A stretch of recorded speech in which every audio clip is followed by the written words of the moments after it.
mana ya. Kemudian ada Sri Devi Wahyuni dari Jakarta, ada Kak Nun Cahyaningsih dari Cirebon, kemudian ada Kak Mahfuza Dwi Putri dari Depok, wah Depok. Kemudian ada Kak Ayu Nuraini dari Tanjung Pinang. Tanjung Pinang itu di mana? Kayak di luar Jawa ya. Ayo yang lainnya, peserta yang lain monggo ya di absen. Oke, ini screen-nya boleh di... Oke, oke udah ada share screen. Kak Fatin udah ada belum ya? Oke, Kak Fatin udah datang. Selamat datang Kak Fatin di Cikal Talk Series. Halo, terima kasih udah Halo. diundang. Oh ya, Kak Fatin udah ini kan aktifin kamera. Oh, sebentar. Oke. Kak Fatin gimana kabar? Sehat, Kak? Alhamdulillah, baik. Sehat-sehat dong. Yang lain Oke. gimana nih? Sehat semua ya? Sehat dan di rumah aja. Mantap. Oke, Kak Fatin, saya coba bacain CV Kak Fatin ya, sambil kita interaktif sharing-sharing tanya jawab tentang CV-nya dikit dulu ya. Oke, Oke. Bismillahirrahmanirrahim. Nama lengkapnya Fatin Naufal Nur Islam. Kemudian beliau bergerak di bidang Innovation, Education, and Business Enthusiast. Di sini udah ada nomor HP dan alamat email. Jadi untuk korespondensi mungkin ke depannya bakal ada yang diperlukan. Kemudian kita langsung ke professional experience-nya. Wah, anak startup. Oke, jadi Kak Fatin ini co-founder dan CEO dari Widya EduTech, berdiri di bawah PT-nya ada nama PT Widya Kreasi Bangsa. Mulai 1 Juni 2020 sampai sekarang. Kemudian Kak Fatin pernah General Manager dan Manager of Business Development di Amikom Business Park Incubator di bawah naungan PT Kids Indonesia mulai Oktober 2018 sampai Juni 2020. Sudah sekitar 2 tahun. Kemudian ada GiveFood dan Bagi Piring di bawah PT Inovasi Teknologi Kebaikan. Udah lama nih mulainya dari September 2017 sampai April 2020, founder dan CEO-nya. Kemudian ada STY Labs, mulai September 2019 sampai Juni 2020 sebagai program direktur. Kemudian beliau juga part-time lecturer di Departemen Entrepreneurship di Universitas Amikom Yogyakarta dari Oktober 2019 sampai Juni 2020. Kemudian beliau pernah berpengalaman sebagai Backcraft for Pre-Startup mentor di Badan Ekonomi Kreatif Indonesia dari Juni sampai November 2019. Terus ada Credeva, IT Innovation Consultant and Software House. Jadi ini consulting IT ya, dari mulai Februari 2019 sampai Juni 2020. Kemudian beliau kan entrepreneur nih, dan latar belakang pendidikan beliau itu teknik industri dari UGM dari 2013 sampai 2019. Terus kalau kita lihat achieve-nya banyak sekali. Saya bacakan satu, yaitu The National Young Pioneer of Technology Innovation by Ministry of Youth and Sports Indonesia 2019. Banyak sekali achievement-nya. Kemudian, oke. Kak Fatin, kita boleh interaktif nanya tentang CV kakak ya? Boleh. Berarti kalau saya highlight itu ada sekitar 5 ya. Kayak mungkin yang paling utama Widya EduTech, aplikasi belajar interaktif dan hemat kota. Tadi juga saya coba kepo-kepoin akun IG-nya Widya Edu dan itu udah lumayan banget padahal masih muda.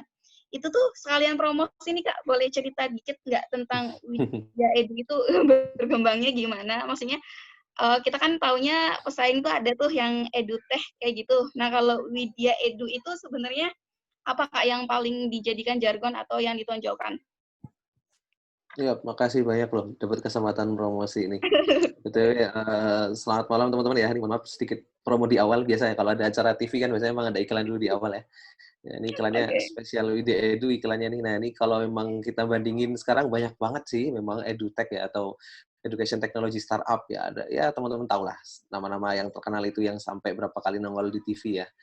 Cuman yang jadi pembeda kita seperti yang tadi dia disebutin sama Mbak Susan ya, jadi aplikasi belajar Ya, interaktif Kak. dan hemat kuota. Jadi memang kita pengennya memang meskipun online tapi serasa offline. Maksudnya adalah tetap interaktif gitu. Jadi bukan hanya kayak nonton video doang kan seringkali startup edutech itu hanya menyediakan video. Jadi kalau belajar hanya satu arah gitu, kita nggak bisa nanya. Padahal kalau bimbel seringkali anak-anak tuh justru butuhnya menanyakan gitu apa sih yang dia belum paham gitu kan. Kalau materi doang mah ada di sekolah gitu. Nah, jadi kita pengen bikin belajar yang interaktif gitu ya. Jadi dua arah, bisa ngobrol, bisa konsultasi apapun yang mungkin masih belum paham dan juga kita menerapkan teknologi kerjasama sih sama sebuah startup juga namanya Kecilin. Jadi kita bisa lebih hemat kuota. Kan seringkali kalau jadi ya kalau sekarang ya yang jadi masalah itu kan seringkali kuota ya boros gitu kan. Karena belajarnya online terus setiap hari. Nah, kita bisa bikin ini lebih hemat kuota pakai aplikasi Kecilin itu. Nah, kalau teman-teman penasaran sama teknologi kompresor datanya bisa searching aja di kecilin.id itu ada penjelasan soal teknologi yang kita pakai. Jadi itu sih value kita sih lebih ke situ, interaktif dan hemat kuota, kayak gitu. Oke, Kak Fatin, terima kasih.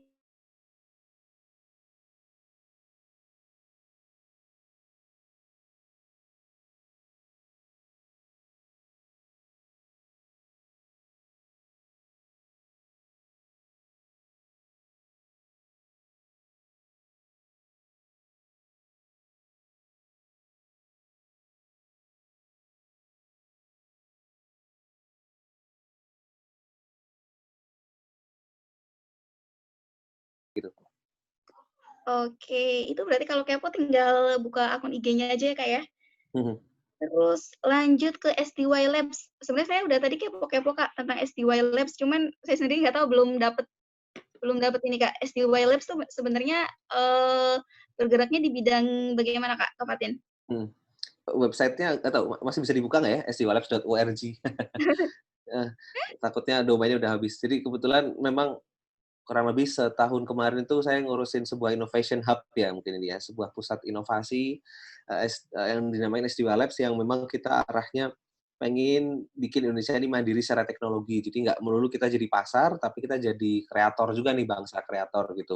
Nah, kita memberdayakan eh, teman-teman yang lulusan SMK karena apa ya, secara data itu ternyata SMK justru pengangguran terbanyak ya, lulusan SMK itu justru salah satu pengangguran terbanyak. Padahal harapannya SMK itu kan dia lulus langsung bisa kerja gitu, tapi malah justru Nah, kondisinya sebaliknya. Dan sebenarnya kita bisa melihat bahwa anak-anak SMK ini sebenarnya terampil-terampil gitu, karena mereka belajarnya praktikal di sekolah, apalagi yang yang engineer ya, itu kan sebenarnya mereka bisa tuh bikin inovasi-inovasi keren gitu.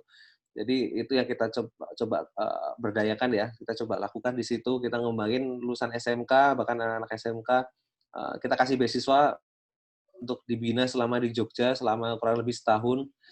Nanti harapannya mereka bisa jadi inovator gitu. Jadi mindset-nya mereka kalau melihat ada barang keren itu bukan gimana cara belinya, tapi gimana cara bikinnya gitu ya. Misalkan sekarang ada iPhone 14 baru ya, mindset kita tuh gimana cara bikinnya nih gitu.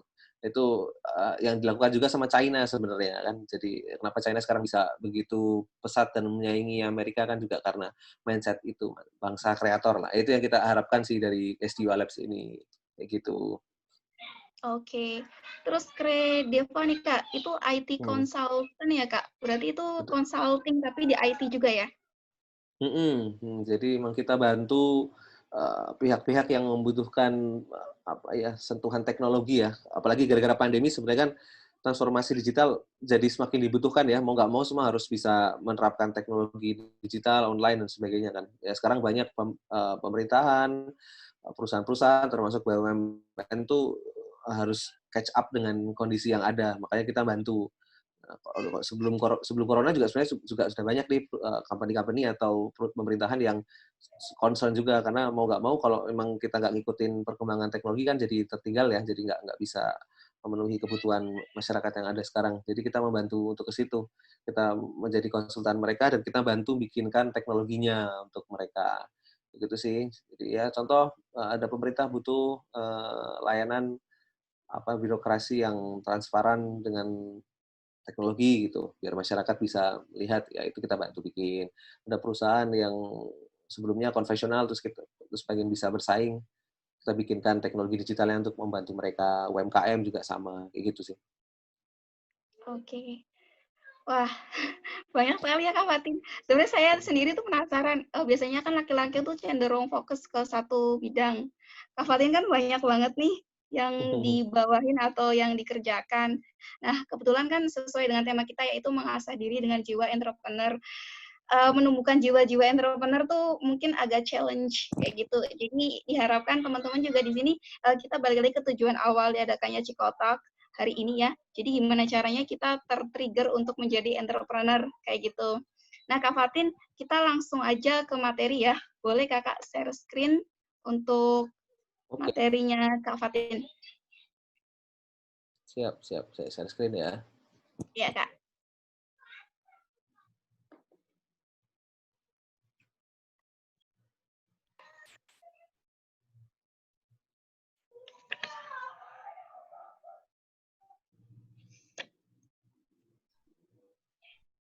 Udah kelihatan? Kelihatan Kak? Nanti kalau mulai agak kacau sinyalnya, tolong saya dikasih tahu ya. Beberapa kali di rumah agak nyebelin sinyalnya. Oke Jadi Kak. ntar, Siap. nanti tolong saya dikasih tahu. Kak, kurang jelas tadi putus-putus gitu, bilang aja nggak apa-apa. Siap. Oke, kita mulai ya teman-teman. Sekali lagi selamat malam semuanya. Assalamualaikum warahmatullahi wabarakatuh. Terima kasih sudah Waalaikumsalam. menyempatkan weekend-nya ya.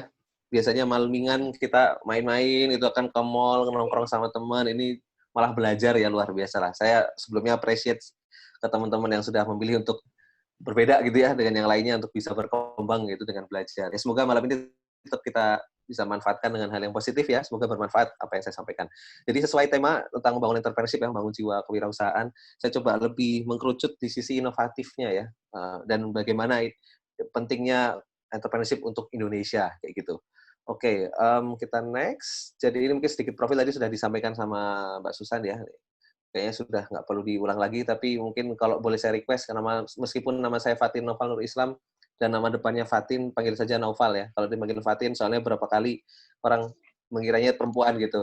Siap Bahkan Kak. ojek, iya, beberapa ojek online pun salah manggil gitu. Kadang kalau lagi mau nganter atau mau jemput, Mbak posisi di mana gitu. Padahal saya mas-mas gitu.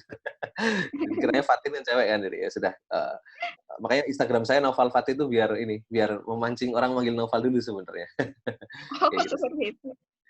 Iya, gitu sih. Oke, nah tadi kita kan ngomongin ya, apa sih yang jadi motivasi tadi kan seperti dipantik sama Mbak Susan ya.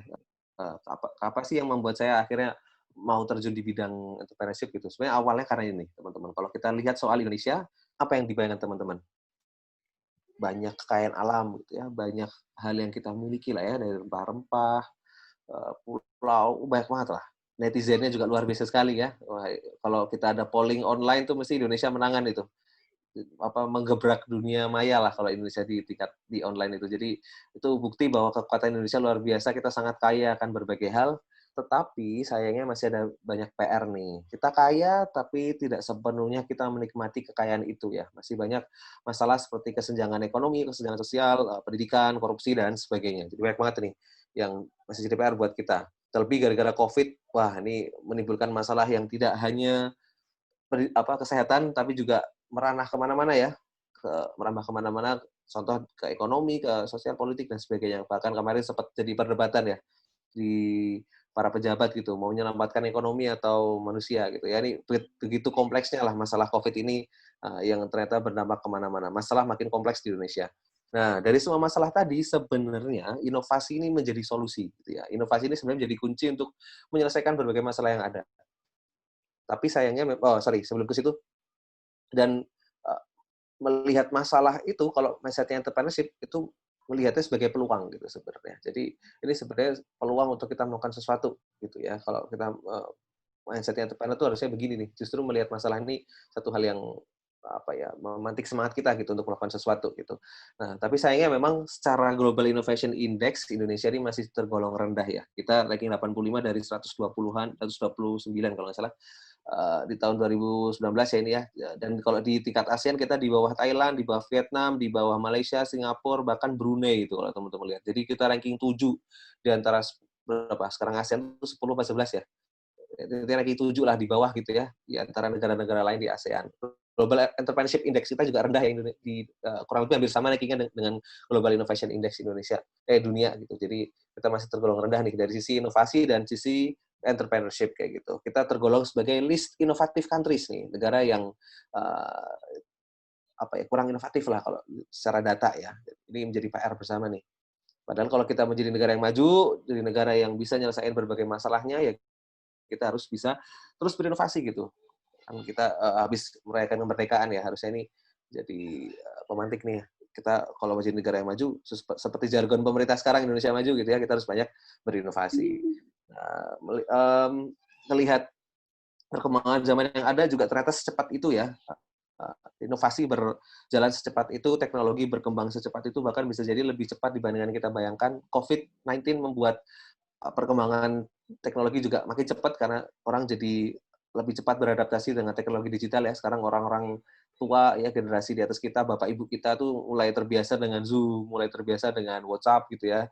Karena gara-gara COVID semua jadi mau nggak mau harus bisa menerapkan teknologi digital gitu. Jadi ini bisa diprediksi ke depan makin cepat lagi nih perkembangan teknologi yang ada. Kita harus jangan sampai ketinggalan lah ya sebagai negara Indonesia begitu. Nah ini contoh behavior atau perilaku manusia yang juga ikut berubah nih karena perkembangan teknologi. Jadi teman-teman kalau mungkin dulu di jalanan gitu ya atau di mall mesti lihat banyak banget iklan gede-gede ya, baliho-baliho dan sebagainya, sale atau diskon dan sebagainya. Tapi ternyata behavior masyarakat sekarang sudah berubah ya. Sekarang orang justru lebih sering bukan lihat kanan kiri tapi lihatnya ke bawah ya, ngelihat HP-nya masing-masing, lihat gadgetnya masing-masing. Jadi justru malah lebih sering lihat gadget nih. Jadi kalau ngiklan lebih pas lewat digital sekarang, lebih lewat gadget ya. Ini jadi satu contoh behavior atau sikap perilaku manusia yang juga berubah gara-gara perkembangan teknologi. Dulu memang company-company atau perusahaan-perusahaan yang top dunia itu di energi atau oil and gas company ya, di PetroChina, Exxon, GE dan sebagainya gitu. Bahkan dulu teman-teman saya di teknik, saya dulu kuliah di teknik kan ya, kebetulan mayoritas kalau ditanyain pengen kerja di mana, yang bergengsi, yang gajinya tinggi, pada ke itu oil and gas company, ya, contoh Selam Bersih atau di Pertamina kayak gitu ya. Nah, 10 tahun kemudian bergeser ya. Tahun 2018 ternyata 5 top bahkan 6 top company dunia adalah perusahaan-perusahaan teknologi itu. Apple, Google, Microsoft, Amazon, Facebook, Tencent semua itu teknologi. Kayak gitu ya. Sudah bergeser begitu. Dan ketika saya kembali tanya ke anak-anak teknik sekarang gitu, ada tingkat saya ditanyain pengen kerja di mana yang bonafit, yang keren, yang kemudian gajinya tinggi, rata-rata pada pengen ke mana biasanya? Ke startup gitu ya, ke perusahaan teknologi, ke situ gitu arah-arahnya sekarang, ke Gojek gitu ya. Jadi ini sudah berkembang, sudah bergeser lah ya perkembangan teknologi yang ada perkembangan perilaku dan teknologi yang ada sekarang gitu. Nah, ngomongin soal perubahan, sebenarnya pemuda ini punya andil besar ya. Pemuda itu selalu menjadi sosok yang membawa perubahan. Dari sejarah, kalau kita lihat dari sisi sejarah juga selalu begitu. Tanggal 17 Agustus 45 kita merdeka itu nggak lepas dari peran anak muda kalau teman-teman masih ingat ya. Jadi 17 Agustus 45 kan awalnya itu orang-orang tua tuh nggak pengen merdeka tanggal 17 Agustus 45. Awalnya tuh bilangnya nanti aja gitu. Nah, tapi anak-anak muda lah yang mendesak, mendorong, menculik sampai rengas dengklok, akhirnya merdekalah kita tanggal 17 Agustus 45 dan kita bisa merayakan yang kemarin ya. Ini karena peran anak muda nih. Tahun 98 nggak tahu teman-teman udah pada lahir belum ya. Tahun ini lagi-lagi perubahan terjadi ya di Indonesia, satu perubahan besar dari Orde Baru menjadi reformasi. Itu juga karena anak muda ya. Kita bisa menikmati reformasi sekarang ternyata juga tidak lepas dari peran luar biasa jutaan anak muda nih yang geruduk gedung DPR ketika itu dan berhasil melengsarkan Soeharto ketika itu ya. Bahkan di era yang sekarang ya, di era revolusi industri 4.0, ternyata lagi-lagi yang berikan perubahan anak-anak muda gitu, yang berikan hal-hal yang disruptif ya, mendisrupt banyak perusahaan-perusahaan besar, itu lagi-lagi anak muda ya. Dulu taksi Bluebird sangat dominan, susah sekali sepertinya untuk dikalahkan, tahu-tahu ada Gojek ya, buatan anak-anak muda yang bisa mengalahkan mereka begitu. Dan banyak yang lain ya. Jadi teman-teman bisa lihat kebanyakan mereka belum ada yang sudah putih rambutnya ya, semua masih hitam rambutnya, masih di usia produktif lah, di usia muda gitu. Jadi ini bukti bahwa banyak banget, sebenarnya foto ini hanya perwakilan ya, banyak banget yang lain, anak-anak muda hebat yang banyak mendisrupt di era sekarang ya. Lagi-lagi anak muda nih yang memberikan sebuah perubahan di setiap zamannya begitu. Nah, terlebih sekarang di masa bonus demografi nih, jumlah anak mudanya lagi banyak-banyaknya. harusnya semakin banyak inovasi dong, seharusnya semakin banyak perubahan yang bisa diberikan oleh anak muda untuk Indonesia yang lebih baik. Seperti yang tadi ya, inovasi harusnya bisa menyelesaikan masalah, harusnya banyak masalah nih yang bisa diselesaikan sama anak muda dengan kondisi sekarang bonus demografi, usia produktifnya lagi banyak-banyaknya.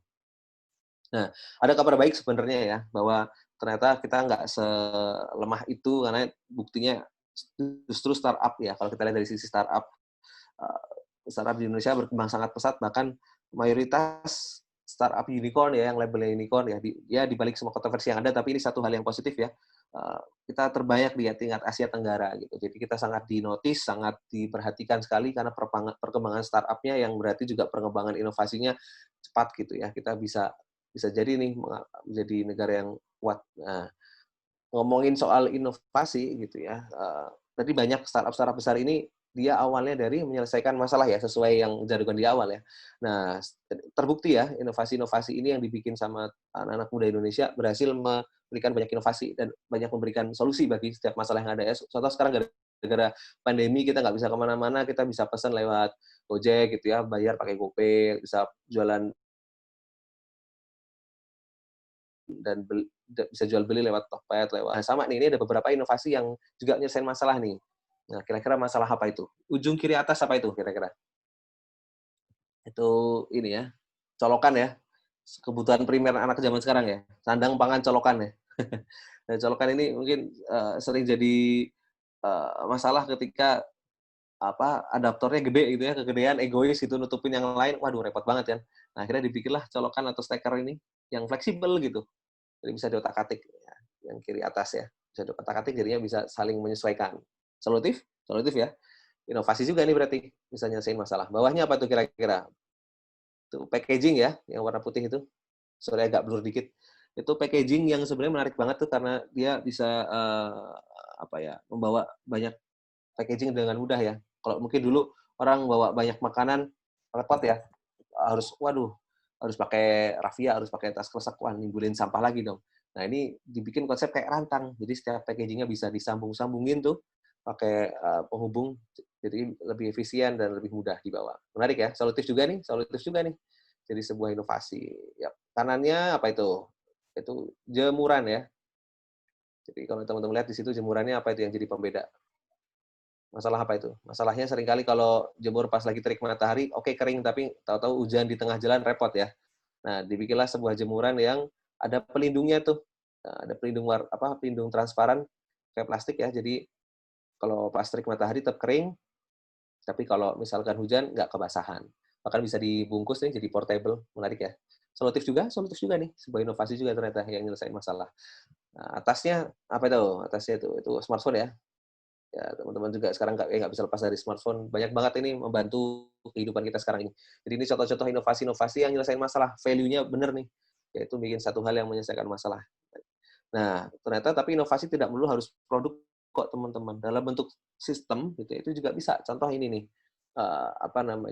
ATM ya. Dulu kalau kita mau ngambil uang lewat mesin ATM kan mindset-nya pengen ngambil duit ya. Jadi pas kartu ATM dimasukin, duitnya keluar, beberapa kali lupa nih orang ngambil kartu ATM-nya gitu ya. Nah, oleh sebab itu dirubahlah sistemnya. Jadi ketika mau ngambil uang yang keluar bukan uangnya dulu, tapi kartu ATM-nya dulu. Kartu ATM dulu yang keluar baru uangnya. Jadi meminimalisir resiko tertinggalnya kartu ATM atau ketelan kartu ATM dan sebagainya. Solutif juga, inovasi juga berarti iya dong gitu ya. Jadi tetap sistem juga bisa menjadi sebuah inovasi. Kalau ini inovasi nggak yang ini nih? Kira-kira berusaha nyelesain masalah apa itu? Susah nyari remote ya?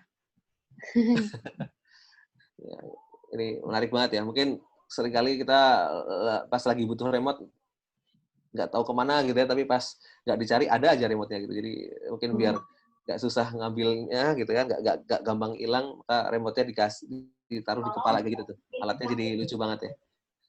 Tapi kira-kira teman-teman mau nggak pakai bahkan beli alat kayak gitu? Kayaknya enggak ya. Aduh, malah merusak estetika muka gitu ya, tidak instagramable gitu kalau membuat update kayak kurang pas gitu.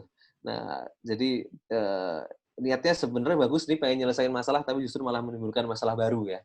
Jadi jangan sampai ini kita begini nih, pengen bikin inovasi, pengen bikin solusi, pengen bikin satu hal yang solutif tapi justru malah menimbulkan masalah yang lain. Ini juga ini menarik nih. Namanya chunkings ya. Bahkan saking menariknya dia sampai masuk di TV, dibayangkan. Sebuah acara yang cukup banyak penontonnya ya. Namanya Kick Andy, teman-teman juga mungkin tahu. Kalau masuk ke TV, karya kalian misalkan, produk inovasi kalian masuk TV, bangga nggak? Bangga banget ya, apalagi acaranya Kick Andy kayak gini kan. Waduh, langsung dipajang di rumah itu pasti. Ini satu hal yang keren banget, tapi kalau teman-teman amati, kenapa nih? Kok alat ini sampai sekarang justru kita nggak pernah lihat lagi nih? Kok akhirnya orang pada nggak mau pakai? Kira-kira kenapa itu? Itu sebenarnya alat untuk menyelesaikan masalah susah bawa duren ya. Karena duren itu berat, berduri gitu. Terus dia bikin alat mencangking duren. Ini kenapa orang-orang pada nggak pakai sekarang ini? Kenapa kira-kira? Itu cukup hanya untuk satu duren ya, coba itu. Itu kan hanya untuk satu duren. Kalau duren lebih dari satu, perlu ada banyak dong, sama aja ya. Bahkan kalau kita tahu harganya itu berapa, misalkan itu mahal, wah bisa jadi malah lebih mahal dibanding harga durennya, lebih repot lagi. Suatu ketika ada juri pernah cerita di sebuah seminar, dia cerita ada yang punya ide semacam ini sebenarnya. Banyak kelompok yang punya ide semacam ini di satu lomba. Akhirnya karena jurinya penasaran, sengaja lulusin satu, terus kemudian pas presentasi gitu ya, mereka menjelaskan keren banget ini itu gitu. Jurinya nanya balik gitu. Kenapa sih kalian bikin alat semacam ini nih, yang bawa duren kayak gini nih? Kenapa nggak kalian buka aja isi durennya, terus isi durennya taruh di Tupperware itu, beres gitu. Terus pesertanya bilang, oh iya ya gitu. Jadi lagi-lagi pengen nyelesain masalah tapi justru malah tidak solutif ya, tidak malah menimbulkan masalah baru. Jangan sampai kita bikin inovasi kayak gini nih. Nah, ini juga ada satu hal yang menarik ya, ada sebuah kompetisi hackathon namanya di Jakarta dulu. Ini sebenarnya bukan foto sebenarnya, tapi saya ambil ilustrasi aja. Dulu pernah saya jadi panitia. Ini ada satu hal yang menarik ya. Ada sekelompok anak muda, dia pengen bikin inovasi untuk membantu orang-orang yang buta gitu ya, orang-orang yang tunanetra gitu. Karena seringkali orang kalau yang tunanetra, yang buta, kalau ingin jalan dia harus kotok-kotok pakai tongkat kan gitu untuk ngecek jalan dan sebagainya. Nah, awalnya ngiranya untuk itu gitu ya, dan dia pengen membantu. Tapi kemudian pas jurinya nanya, bilang gitu jurinya ke peserta, kalian tahu nggak sih sebenarnya kenapa kok orang-orang buta itu ketok-ketok pakai tongkat kalau jalan gitu? Ternyata bukan hanya untuk ngecek jalanannya tuh aman atau enggak, ada lubang atau enggak, ada penghalang atau enggak, tapi ternyata juga sekaligus pengen ngasih tahu dengan suara tok tok tok tuh sebenarnya pengen ngasih tahu gitu orang di depannya bahwa saya tuh mau lewat gitu. Jadi ada tok tok tok tuh untuk ngasih tanda. Nah, itu nggak diketahui itu sama pesertanya gitu. Jadi coba kalau bikin alat semacam ini kan alatnya sebenarnya pengen ada sensornya gitu ya. Jadi um, biar biar orang yang tunanetra tuh nggak usah repot-repot lagi, tapi dengan sensornya bisa membantu. Nah, kalau misalkan ini diketok-ketok kan rusak juga itu ya. Jadi lagi-lagi pengen nyelesain masalah tapi malah menimbulkan masalah baru kayak gitu. Dan ternyata banyak kok produk-produk yang gagal ya. Ini satu contohnya nih Google Glass ya. Google Glass ini sebuah inovasi juga dari Google yang juga pernah ngalamin namanya kegagalan, dan banyak ternyata perusahaan-perusahaan besar lainnya itu bikin produk itu gagal gitu ya, tidak sesuai dengan yang diharapkan. Nah, kalau kita lihat dari dua survei yang berbeda ini, apa yang membuat startup itu gagal? Nomor satunya itu hampir sama ternyata. Ini dua survei yang berbeda sebenarnya, tapi nomor satunya sama. Apa itu? No market need, atau building something nobody wants.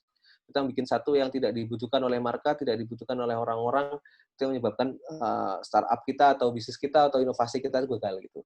Maka yang jadi paling penting ketika kita mau bikin bisnis di awal gitu ya, ketika kita sudah punya rasa, wah memang banyak masalah nih gitu ya, kita pengen nyelesain dengan sebuah inovasi yang bisa dijadikan bisnis gitu ya.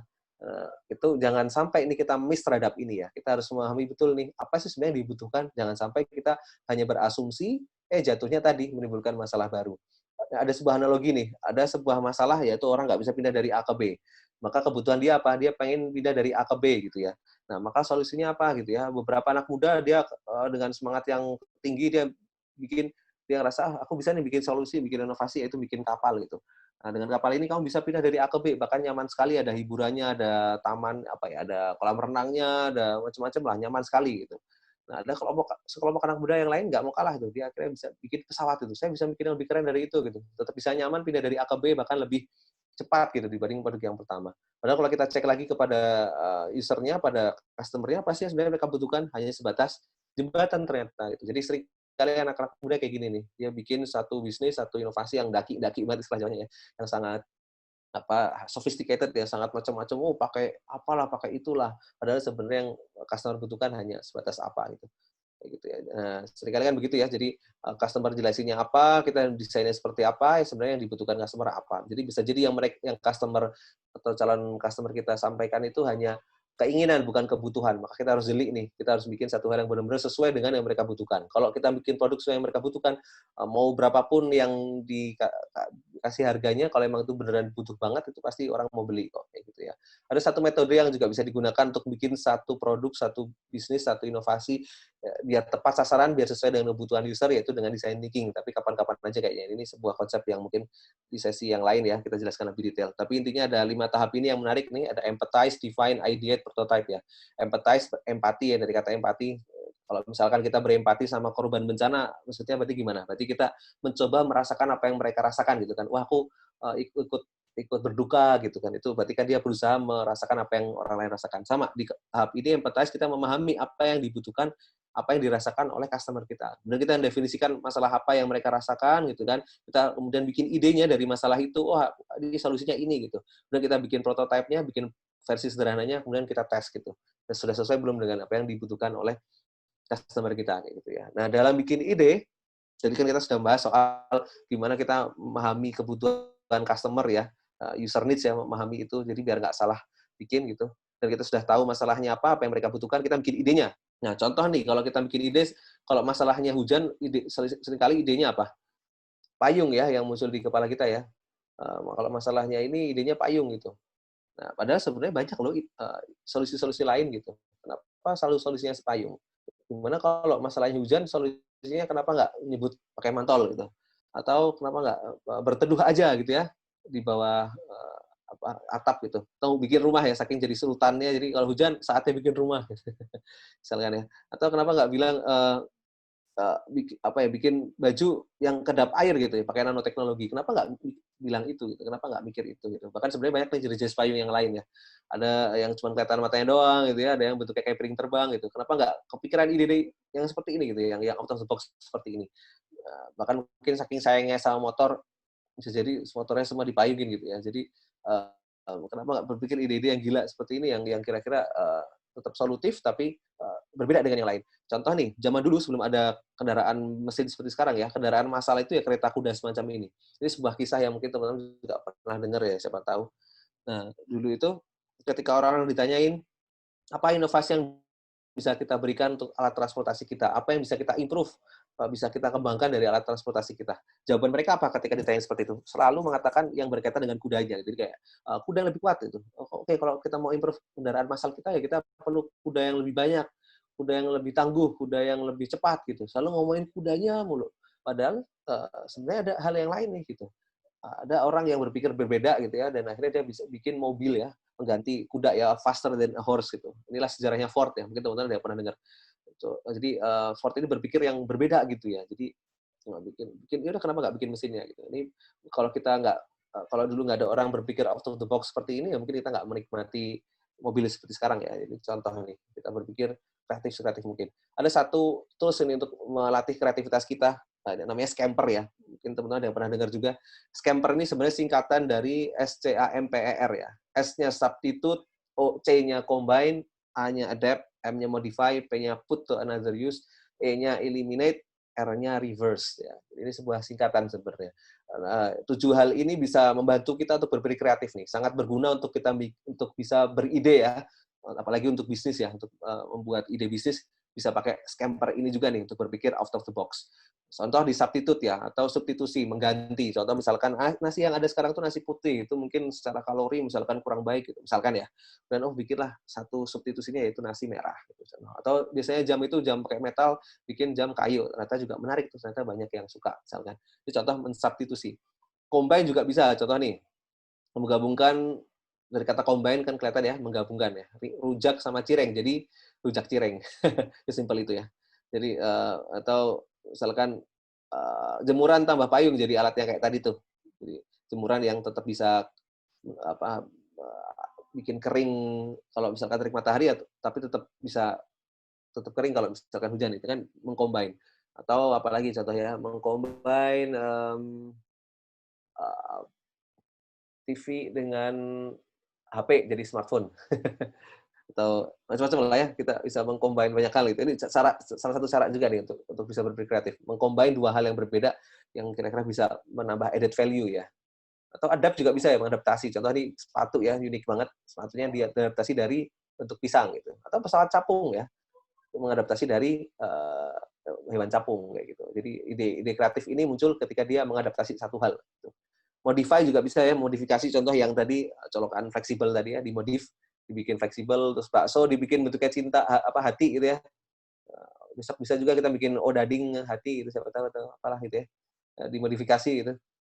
Nah, terus bisa juga nih kayak yang tadi tuh yang packaging dimodifikasi itu juga bisa. Jadi modifikasi salah satu tools juga nih untuk bisa berpikir kreatif. Atau bisa jadi put to another use gitu. Contoh zaman dulu ya gasing itu dulu karena nggak kuat beli alatnya akhirnya pakai wajan, punya nyamaknya dipakai buat main gasing gitu. Ini jadi kan put to another use ya, menggunakan untuk fungsi yang lain. Jadi menggunakan wajan yang harusnya untuk masak tapi untuk bermain gasing gitu. Atau ini semangka harusnya buat dimakan tapi justru malah jadi mangkok gitu. Ini put to another use. Ini kreatif juga sebenarnya kan kreatif. Jadi kita bisa berpikir kreatif dengan memfungsikan barang yang lain untuk fungsi yang lain. Eliminate ya, ini juga bisa digunakan. Jadi mengurangi ya, ketika ada satu hal dikurangi. Contoh nih galon bagian bawahnya dikurangi nih. Jadi biasanya kan datar ya, tapi dikurangi dibikin agak cekungan gini sesuai dengan bentuk atap atasnya gitu. Jadi bisa ditumpuk kayak gini jadi lebih mudah kalau nata ya. Kalau di Alfamart, Indomart kan biasanya agak susah ya natanya. Ini bisa dibikin kayak gini, bisa ditaruh di atasnya. Ini juga menarik nih. Dia mengeliminasi bagiannya untuk bisa buat satu hal yang lebih solutif ya. Jadi ini kreatif juga. Terus smartphone juga bisa kita lihat ya, yang Apple ini kan zaman dulu semua HP justru tombolnya banyak banget ya. Tapi iPhone ini justru malah memilih mengurangi tombol dan cuma ada satu tombol doang gitu, mengeliminasi tombol yang lain. Tapi tetap banyak yang beli nih. Bahkan iPhone orang bilang yang beli yang harganya semahal Ducati tapi yang beli sebanyak Honda gitu. Jadi udah mahal tapi banyak banget yang beli. Karena sesimpel dia mengeliminasi satu hal tombol ya, jadi lebih sederhana gitu. Jadi eliminasi juga bisa jadi sarana untuk berpikir kreatif. Reverse ya, membalikkan yang biasanya gitu. Kalau biasanya foto di bawah, ini dibalik foto di atas gitu. Jadi ini beberapa contoh ya. Nah, masih ingat ya scamper tadi? Nah, contohnya mungkin ini sebenarnya ada studi kasus sebenarnya ini. Jadi ada satu masalah putu gitu. Kira-kira putu ini biar tidak punah kira-kira dengan metode scamper gimana caranya? Nggak tahu nih waktunya cukup atau enggak. Kalau enggak next time aja lah ya. Kita kasih contoh lagi misalkan bolpen, coba kalian inovasikan dengan scamper ini lebih mudah nih. Bolpen. Ada yang punya ide nggak? Bolpen dengan metode scamper bisa diinovasikan seperti apa? Kalau contohnya gini ya, saya pakai yang C ya, combine. Jadi bagian atasnya bolpen, bagian bawahnya pensil gitu. Jadi saya mengcombine antara bolpen dengan pensil gitu. Tek gitu misalkan. Atau put to another use juga bisa. Jadi bolpen biasanya untuk nulis tapi ini dipakai untuk ngupil misalkan ya. Jadi itu put to another use. Jadi menggunakan untuk fungsi yang lain. Jadi bisa juga dengan yang itu gitu. Jadi macam-macam sih teman-teman bisa pakai ya. Kira-kira masalah apa terus coba kita inovasikan dengan scamper gitu. Nah, ada masalah lain muncul ya. Nah, ketika kita bikin satu hal, jangan sampai nih kita habis uang, tenaga, waktu untuk satu hal yang tidak dibutuhkan. Gitu. Jadi tadi contoh kita udah bikin alat yang keren-keren banget tadi ya dengan ide yang gila, tapi pas kita bikin udah habis banyak waktu, tenaga, uang, pas dilempar ke pasar, dilempar ke publik, tidak ada yang membutuhkan. Kita udah bikin tadi misalkan contoh bolpen yang atasnya bolpen, bawahnya pensil gitu tadi ya. Udah dibikin lama berbulan-bulan di manufaktur, pas dilempar ke pasar tidak ada yang dibutuhkan. Gimana cara mengatasi itu gitu ya? Kita lagi-lagi bisa dengan metode design thinking tadi, ya, atau bisa dengan pendekatan lean startup ya. Jadi dari konsep lean startup ini kita maksudnya adalah segera build ya, segera diluncurkan ke pasar, segera diukur dan segera dipelajari, learn gitu ya. Dan kemudian setelah dipelajari dari feedback customer-nya, kita segera bikin lagi. Dan ini dilakukan secara cepat ya. Jadi segera bikin, segera lempar ke pasar gitu ya, dievaluasi, didapatkan feedback-nya, dipelajari, kemudian hasil yang dipelajari itu dijadikan untuk bikin produk yang berikutnya lagi. Jadi terus diimprove terus dalam waktu yang singkat. Nah, terus gimana cara bikinnya biar cepat nih, biar singkat dan bisa berputar secara cepat gitu ya di konsep startup ini? Yaitu kita bikin namanya MVP gitu ya, atau minimum viable product. Produk seminimal mungkin, sesederhana mungkin, yang penting yang penting value-nya tersampaikan atau nilainya tersampaikan untuk bisa divalidasi. Benar nggak sih yang saya bikin ini sesuai gitu. Makanya dipakai konsep Lean Startup ini. Lean kan dari kata ramping ya. Jadi bikin startup atau bikin sebuah inovasi bisnis yang ramping. Jadi biar nggak kita rugi waktu, tenaga, sama uang, kita bikin sesederhana mungkin, secepat mungkin untuk bisa dilempar ke publik, segera dapat feedback-nya dari masyarakat, segera kita improve lagi kayak gitu. Dan itu terus berputar jadi satu siklus ya. Nah, yang kita bikin adalah MVP, ya, minimum viable product, produk sesederhana mungkin, yang penting value-nya tersampaikan. Nah, maksudnya gimana? Contohnya gini nih, kita mau bikin kendaraan ya, yaitu value-nya atau nilainya adalah sebenarnya pengen bikin satu alat yang bisa memindahkan orang dari A ke B gitu. Nah, tapi yang dimaksud sederhana itu bukan berarti kemudian kita bikin rodanya doang, itu bukan. Bikin rodanya tambah satu roda lagi itu bukan. Karena pada akhirnya kalau cuma roda doang kan nggak bisa dipakai ya. Value-nya tidak tersampaikan gitu. Kita nggak bisa memvalidasi ide kita tadi.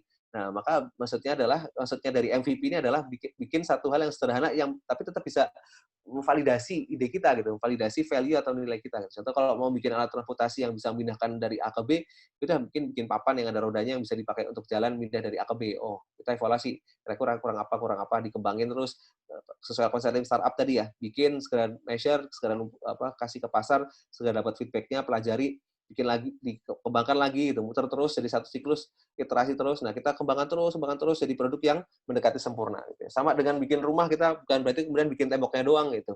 Maksudnya MVP itu maksudnya minimum product, bukan berarti kita bikin temboknya doang, tapi bikin satu hal yang sederhana yang tetap bisa memvalidasi ide kita sudah sesuai atau belum sih gitu, untuk menjadi produk yang lebih sempurna.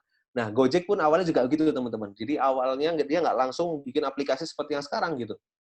Value-nya Gojek apa sih? Value-nya Gojek dia pengen menghubungkan uh, tukang ojek dengan penumpang gitu kan. Itu masalah yang pengen mereka selesaikan gitu.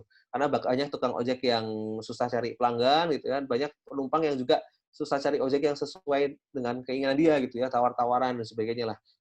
Dan makanya bikinlah satu ide gitu ya, gimana bisa menghubungkan tukang ojek dengan penumpang, pakai apa nih? Apakah menghubungkan harus pakai harus pakai aplikasi kan enggak?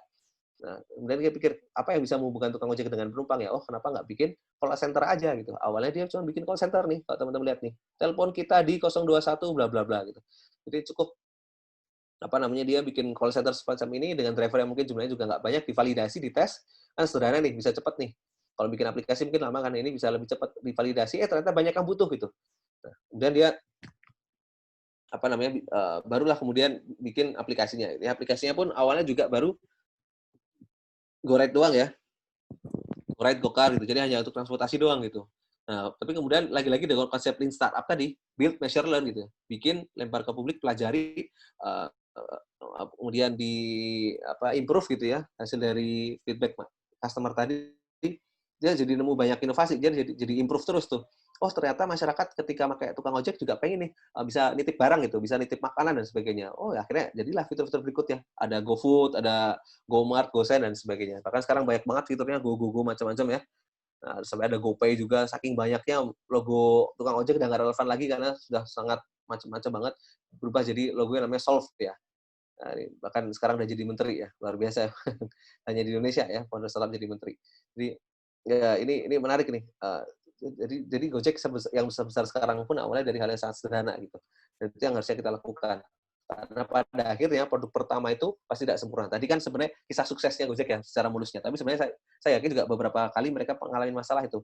Nah, pas mereka menunculkan produk pertama kali, ngunculin fitur pertama kali, nggak langsung berhasil. Bisa jadi emang ada beberapa yang harus dievaluasi. Dan kita bisa lihat sekarang beberapa fitur Gojek di awal tadi itu nggak semuanya sekarang sudah ada. Masih ada itu. Beberapa sudah nggak ada ya. Setahu saya kemarin Google udah dihilangkan ya. Itu karena dia mengevaluasi gitu. Mempelajari dari feedback usernya kayak gitu ya.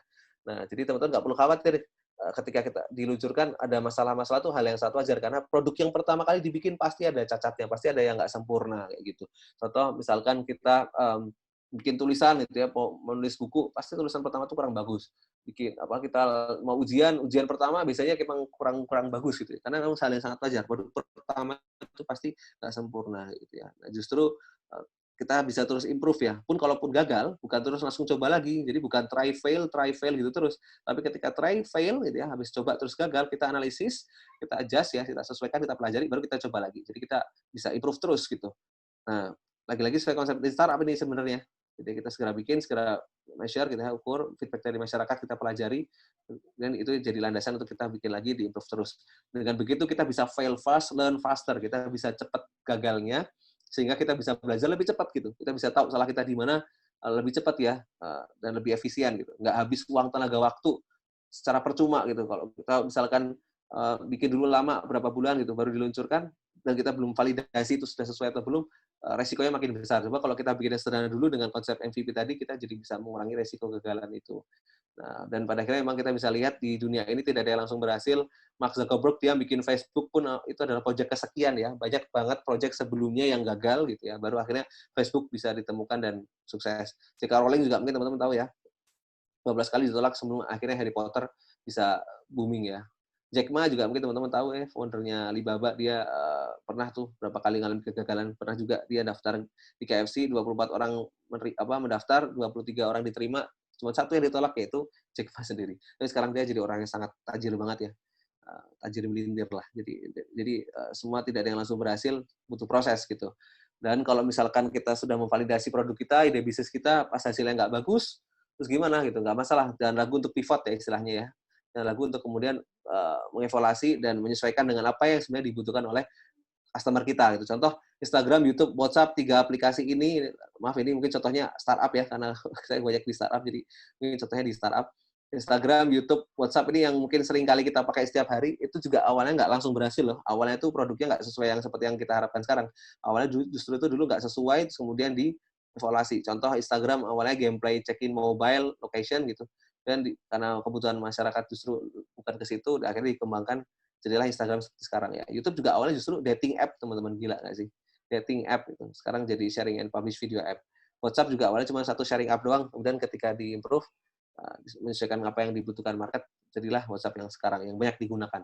Jadi tidak perlu lagu untuk pivot ya. Bahkan saya dulu ketika bikin GoFood di masa mahasiswa juga kita bikinnya sederhana banget kok gitu.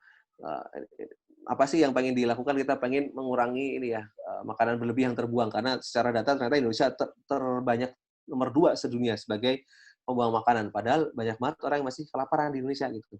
Banyak orang yang masih kena isu stunting dan sebagainya kan. Jadi sebenarnya yang kelaparan bukan karena nggak ada makanan tuh, tapi karena nggak ada akses aja sebenarnya dengan yang punya makanan. Karena ada banyak banget makanan berlebih yang terbuang percuma gitu. Maka kita berpikir kenapa nggak dihubungkan aja sih yang punya makanan berlebih dengan yang membutuhkan. Lahirlah platform ini ya. Awalnya pun sesederhana kita pakai Line gitu. Apa sih yang bisa menghubungkan makanan berlebih dengan yang membutuhkan? Apakah harus pakai aplikasi? Kan nggak sebenarnya. Kita bisa memvalidasi ide kita dulu dengan yang sederhana, yaitu kita pakai Line. Kita kan bikin official account Line, di-share ke teman-teman, ternyata banyak yang pakai gitu. Bahkan sempat diapresiasi oleh pihak lain ya, karena bikin satu hal yang bermanfaat pakai Line, terus barulah kita kembangkan menjadi versi yang lebih advance ya, pakai progressive web app. Gitu. Nah, dari ide yang sangat sederhana ini justru kita ada beberapa prestasi, ada penghargaan dari tingkat nasional maupun internasional, bahkan sempat masuk beberapa media dari hal yang sangat sederhana banget sebenarnya. Saya yakin teman-teman justru bisa lebih dibandingkan yang saya bikin, karena ini hal yang sangat sederhana. Ya, coba lihat masalah dari sekitar seperti apa, dan kita bisa memberikan solusi dari situ. Dan akhirnya justru kita bisa sampai kerjasama dengan pihak Basnas, jadi sebuah perusahaan juga, jadi sebuah PT ya tadi, PT Inovasi Teknologi Kebaikan, dan justru kita bisa dapat penghasilan juga dan dapat kesempatan berkolaborasi dengan pihak Pemprov DKI ya, bahkan program launching kerjasama Basnas Pemprov dengan GoFood ini di-launching langsung sama Pak Anies Baswedan live di Antv, tapi aku yakin anak-anak zaman sekarang nggak pada nonton TV, jadi ya sudahlah ya, YouTube lebih dari TV boom gitu katanya. Jadi ya sudah, jadi dulu sempat launching bareng sama Pak Anies Baswedan program yang sederhana ini kayak gitu, dan ternyata program yang kami namain Bagi Piring ini, platformnya juga sangat membantu di era pandemi ya, karena masyarakat yang punya bisnis makanan ya, UMKM, itu karena pendapatannya menurun, kita berdayakan, kita beli makanan mereka dan kita kasih makanannya kepada orang yang butuhkan. Jadi orang-orang yang juga nggak punya kemampuan ekonomi yang cukup baik ya, entah kena PHK, entah kemudian penghasilannya menurun karena pandemi, bisa tetap dapat makan gitu. Dan orang bisa berdonasi juga lewat platform ini dan sangat bisa membantu kayak gitu. Nah, dan justru dari situ, dari hal yang sederhana tadi, dari PT Inovasi Teknologi Kebaikan, kita justru malah bisa menjadi bisa bikin juga Kredeva ya, yang tadi yang IT consultant tadi, dan banyak membantu. Justru bisa melebar ke sana kemari gitu, membantu Kemenkop, membantu ICMI dan sebagainya. Nah, dan akhirnya pun saya dari situ, dari bikin satu yang sederhana lewat GoFood, saya justru bisa banyak berkarir ya, banyak kemudian menemukan arah karir ke dunia inovasi dan entrepreneurship ya, sampai seperti sebuah inkubator startup. Ketika itu bahkan saya belum lulus tuh, masih mahasiswa. Saya malah jadi general manager di situ, membawahi para dosen-dosen di Amikom. Ya, dan sempat dapat kesempatan ngajar juga akhirnya, jadi part-time lecturer. Dari hal yang awalnya sangat sederhana ya, bikin satu platform yang cuma pakai Line doang gitu. Ya, bantu teman-teman Amikom untuk bisa berprestasi, terus jadi sempat di Backcraft juga ya, akhirnya gara-gara hal yang tadi. Ini di S2 Labs juga, mungkin teman-teman tadi sempat saya jelaskan ya, sebuah inovator bootcamp untuk anak-anak lulusan SMK gitu. Dan sekarang di GiveFood gitu ya. Sorry, di GiveFood lagi. Dan sekarang di Widya Edu gitu ya. Fokus di Widya Edu yang setelah yang lainnya sudah selesai. Nah, di Widya Edu ini pun sebenarnya juga lagi-lagi menerapkan konsep Lean Startup tadi gitu. Kita melakukan hal yang sederhana dulu gitu. Bahkan ketika di awal di bulan Juni kita luncurkan, kita biar cepat gitu ya, biar bisa memvalidasi dengan segera. Nah, kita bikin landing page yang sangat sederhana tuh. Bikin satu website yang satu halaman doang yang sederhana banget. Gambarnya masih jelek banget ini, kalau teman-teman lihat di kanan. Nggak begitu bagus desainnya. Tapi dari situlah kemudian kita bisa memvalidasi, karena kita nggak perlu bikin aplikasi yang ribet-ribet berbulan-bulan. Juni kita langsung, baru pertama kali berdiri, langsung kita bikin hal yang sederhana ya, pakai website yang jelek tadi itu. Terus orang register di situ, pas selesai register masuk di grup WhatsApp. Jadi belajarnya lewat WhatsApp. Karena kita mikir, kita kan value-nya belajar yang interaktif ya. Apa sih yang kita bisa lakukan? Apakah harus bikin aplikasi dulu? Kan kelamaan ya. Kita validasinya. Jadi kita bikin pakai WhatsApp dulu tuh. WhatsApp, belajar di WhatsApp. Kalau perlu video conference pakai Zoom atau Google Meet gitu. Sesederhana itu aja. Dan justru malah ternyata dengan konsep yang sederhana itu tadi, malah kita bisa dapat 10.000 user dalam sebulan gitu. Dan itu cuma dengan biaya marketing 10 juta rupiah. Jadi kalau kita hitung per satu usernya cuma menghabiskan 1.000 rupiah doang. Jadi murah banget lah.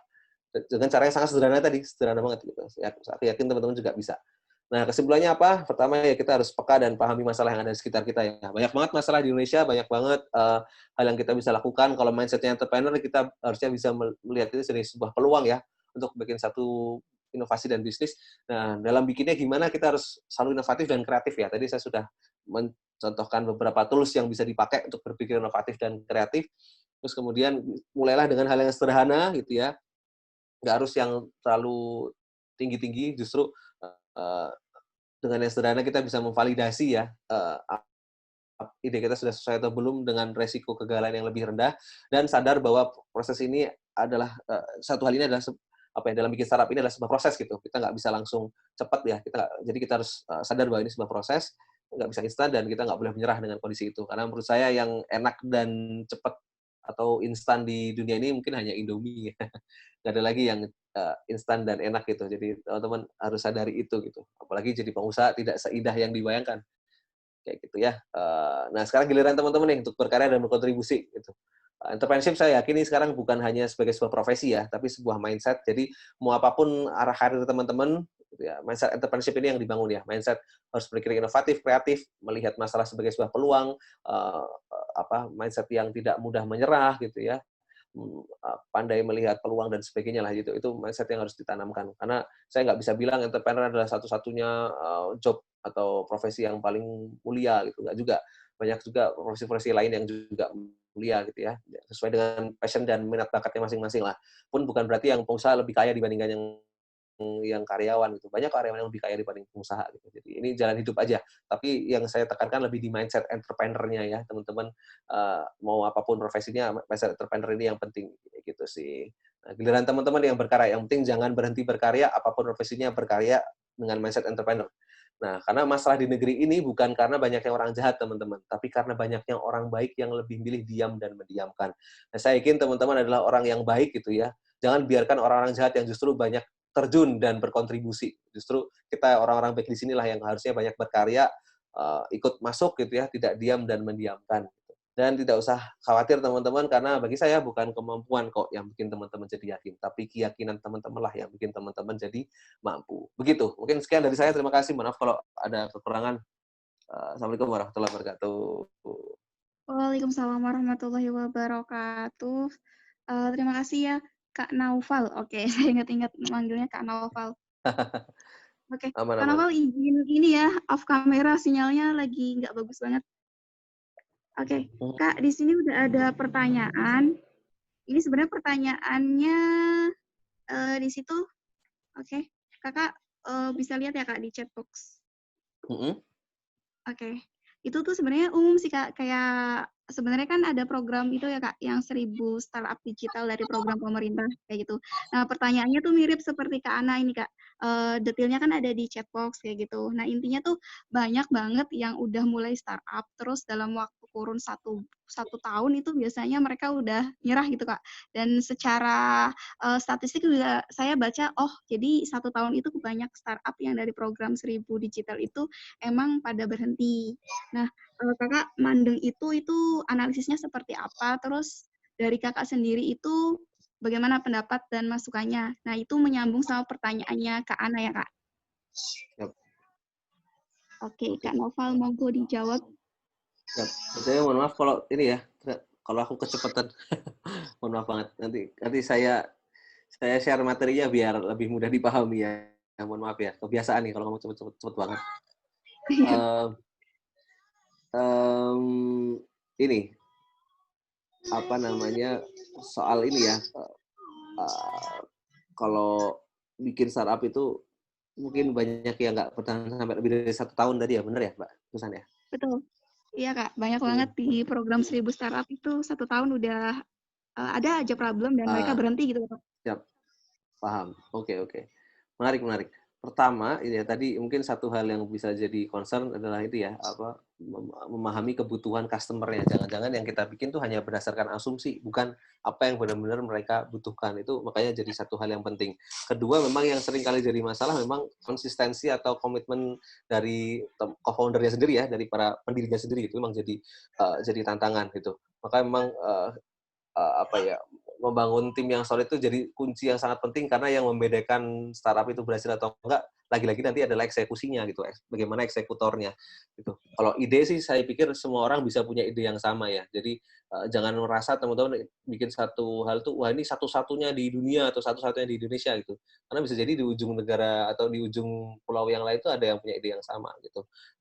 Yang membedakan adalah eksekusinya. It's not the gun but man behind the gun gitu ya. Jadi maka tim yang solid itu jadi sangat penting, bahkan banyak investor justru melihatnya bukan di idenya, karena ide sangat mungkin untuk bisa berubah di tengah jalan, yang mereka invest itu lebih ke orang ya, foundernya nih kayaknya orangnya capable nih, komitmen nih, itu maka dia diinvest karena foundernya. Jadi untuk bisa solid, selain memang kita membuat produk yang sesuai dengan apa yang dibutuhkan customer tadi, kedua dari sisi foundernya atau para pendirinya juga harus solid nih.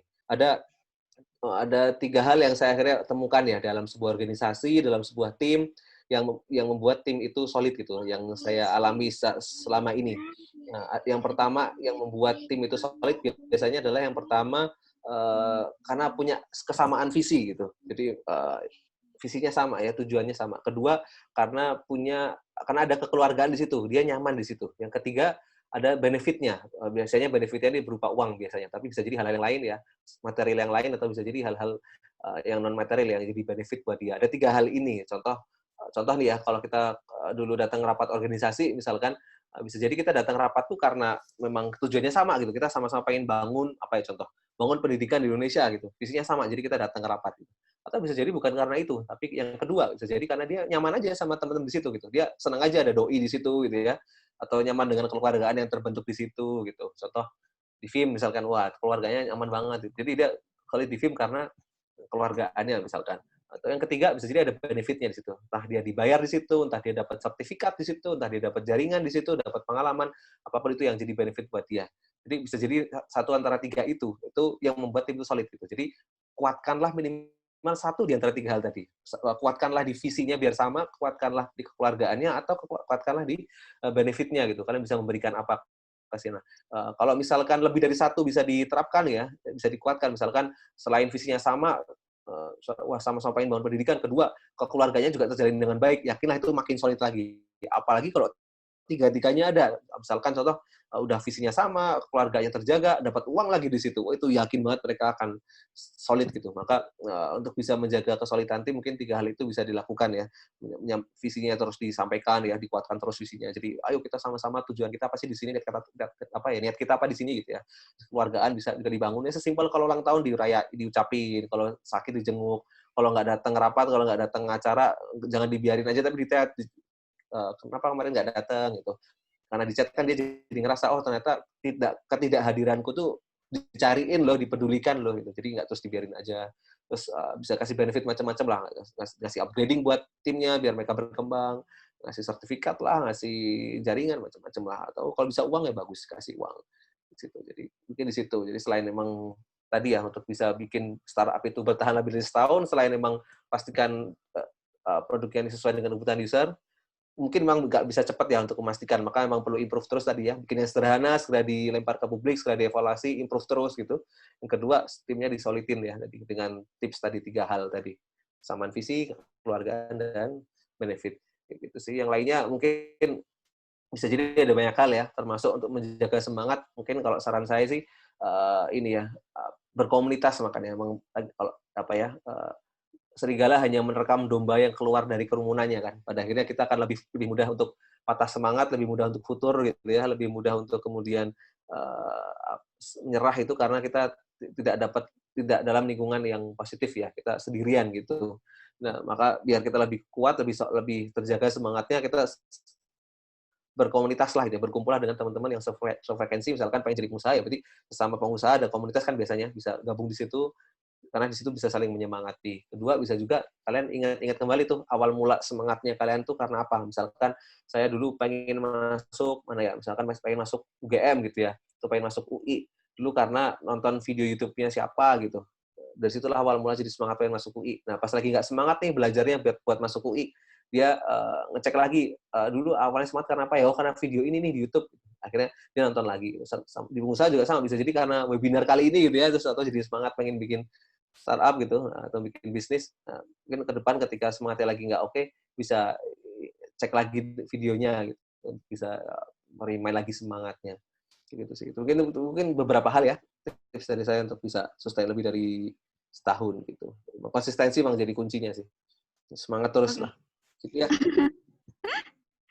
Terima kasih Kak Noval. Berarti intinya ya susah sih nangkep, paling gampangnya tuh komunitas tuh imunitas ya Kak. Jadi kalau semisal ada di community tuh bisa meningkatkan daya tahan tubuh kita buat semisal contohnya wirausaha kayak gitu. Nah Kak, lanjut ke pertanyaan yang lain ya Kak. Nah, Boleh, boleh. pertanyaannya tuh ini agak teknis nih Kak. Bagaimana cara teknik analisa masalah di sekitar? Karena pertama kali terjun dalam entrepreneur, kemudian solusi yang kita berikan dengan masalah tersebut, ada metode atau poin-poin yang menjadi standar keberhasilan suatu produk atau inovasi. Seperti itu Kak Naufal, pertanyaan dari Kak Ana dari Cirebon nih Kak. Ada di Cirebon. Ada di ini ya, ada di chat ya.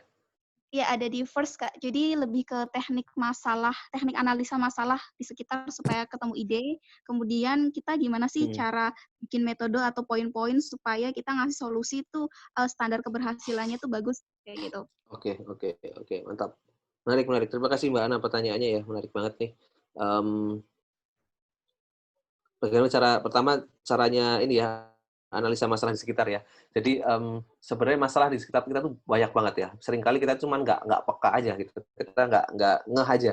Banyak sebenarnya ide-ide keren itu yang luar biasa inovatif itu justru ide-ide yang sederhana banget gitu. Ya contoh kayak lagi-lagi mungkin Gojek lah ya. Itu sebenarnya sederhana apa mempertemukan tukang ojek dengan penumpang gitu. Kok nggak kepikiran ya? Mungkin beberapa kali orang bilang gitu kan. Kok baru kepikiran ya ada solusi semacam itu gitu. Jadi sebenarnya kita tinggal peka aja sama sekitar kita gitu. Banyak banget masalah di sekitar kita, tinggal kita mau nggak untuk melihat itu gitu. Makanya mungkin kita harus banyak-banyak terjun ke masyarakat, banyak-banyak melihat sekitar gitu ya, baca berita lah atau baca apa info-info terbaru gitu. Atau mungkin sering-sering ikut acara hal-hal yang bersifat inovasi atau entrepreneurship, biasanya dapat insight-insight juga tuh. Contoh, banyak kok, ide-ide bisnis tuh muncul karena dia mereferensi dari Amerika gitu contohnya. Karena ada yang bilang ide yang berhasil di Amerika tuh itu bisa diduplikasi gitu ya, apa, itu, kalau mau cari ide yang bagus coba lihat di Amerika ada apa yang berhasil di Amerika, coba diduplikasi di negara masing-masing gitu. Pernah orang bilang begitu. Gojek pun sebenarnya kan juga dia mengadopsi ya, apa yang berhasil di Amerika, yaitu Uber ya. Uber berasal di Amerika, terus kemudian diadaptasi di Indonesia, oh bikinlah Uber tapi motor gitu, jadi Gojek.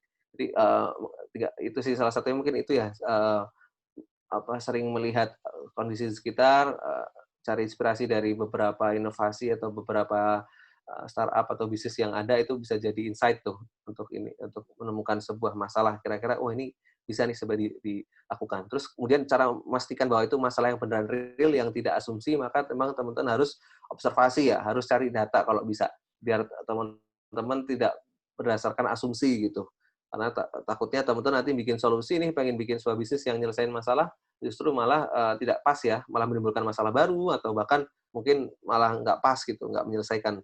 Nah, jadi biar nggak berdasarkan asumsi doang, kita harus cara menganalisanya kita memang harus terjun langsung. Menurut saya sih paling enak tuh ketika kita ngobrol langsung sih. Contoh kita membuat sebuah bisnis untuk menyelesaikan masalahnya orang-orang tua sekarang misalkan yang pada kesusahan ngurus anak gitu ya.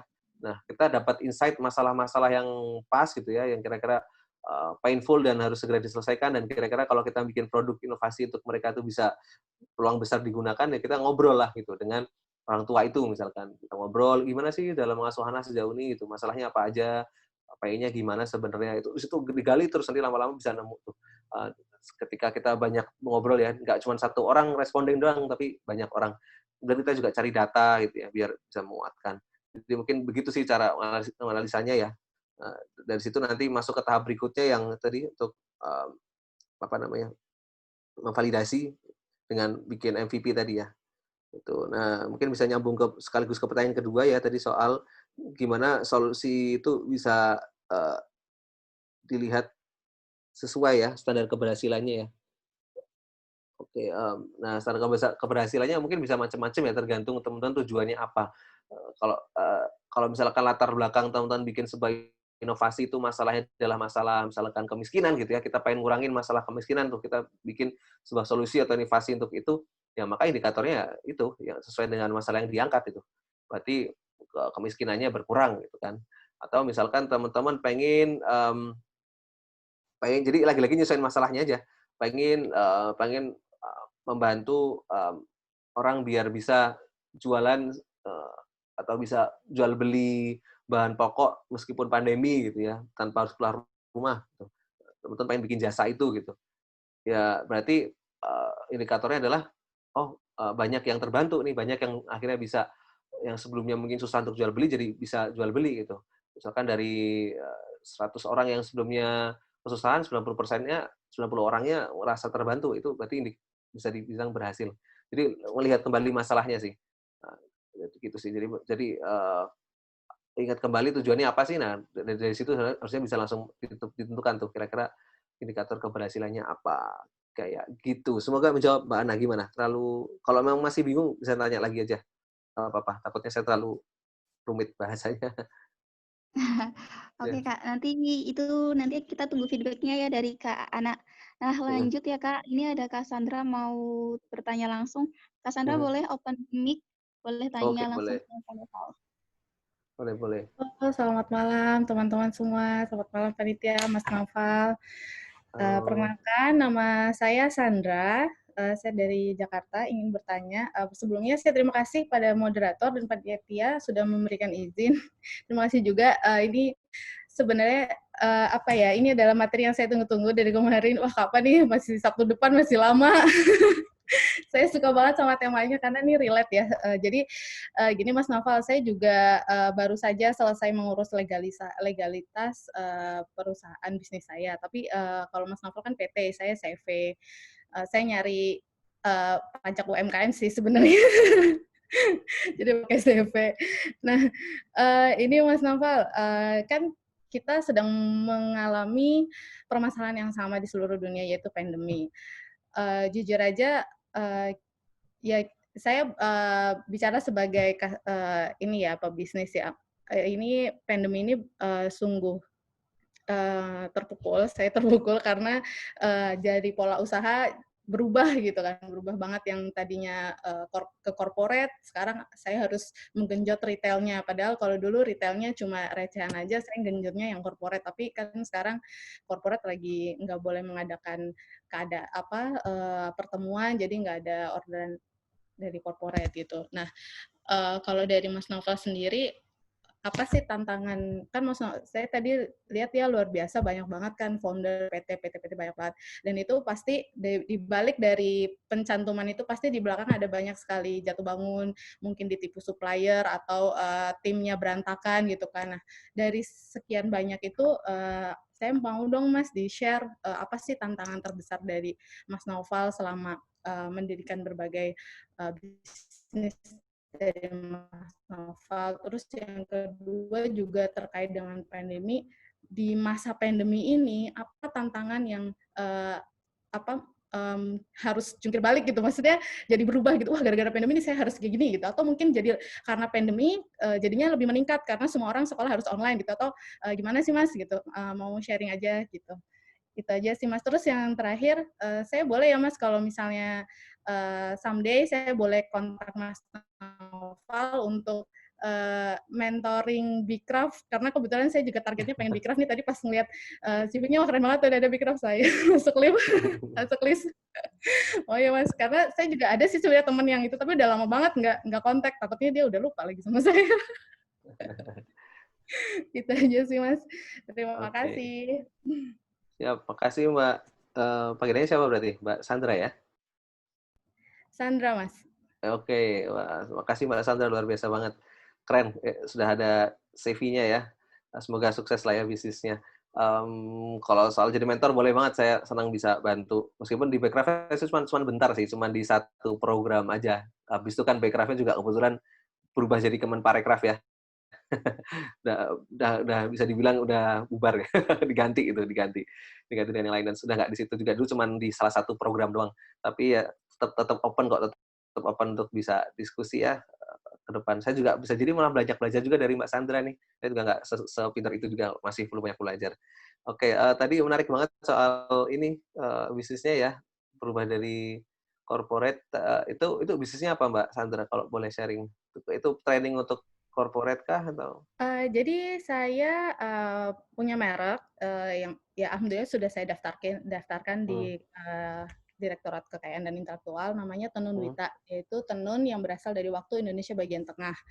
Karena waktu Wow. itu saya dinas di NTT, jadi saya jatuh cinta dengan kain budaya NTT itu, kain-kain tenun NTT. Jadi saya buat produk-produk bagaimana tenun NTT ini bisa dikenal oleh seluruh masyarakat dengan saya membuatnya produk-produk yang biasa digunakan sehari-hari gitu. Jadi banyak yang nggak tahu tenun NTT, banyak yang bahkan waktu saya posting itu di Instagram mereka cuma lihatnya ini beneran kain tenun kan, bukan kain yang di print gitu, karena waktu itu tahun itu memang nggak banyak yang tahu tenun gitu, tapi sekarang udah banyak banget, alhamdulillah udah banyak banget yang sekarang tenun NTT itu udah mulai rise gitu.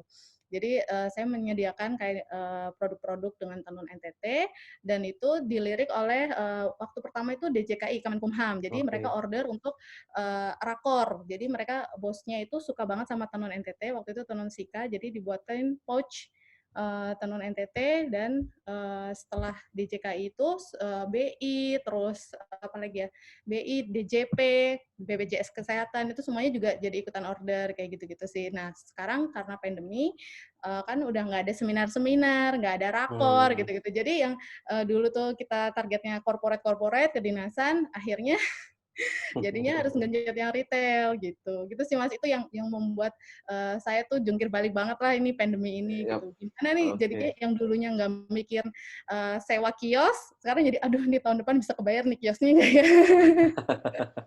Atau harus pecah deposito. Gitu sih. Oke. Berarti ini pertanyaannya lebih ke gimana cara ngadepin itu ya, bener nggak sih?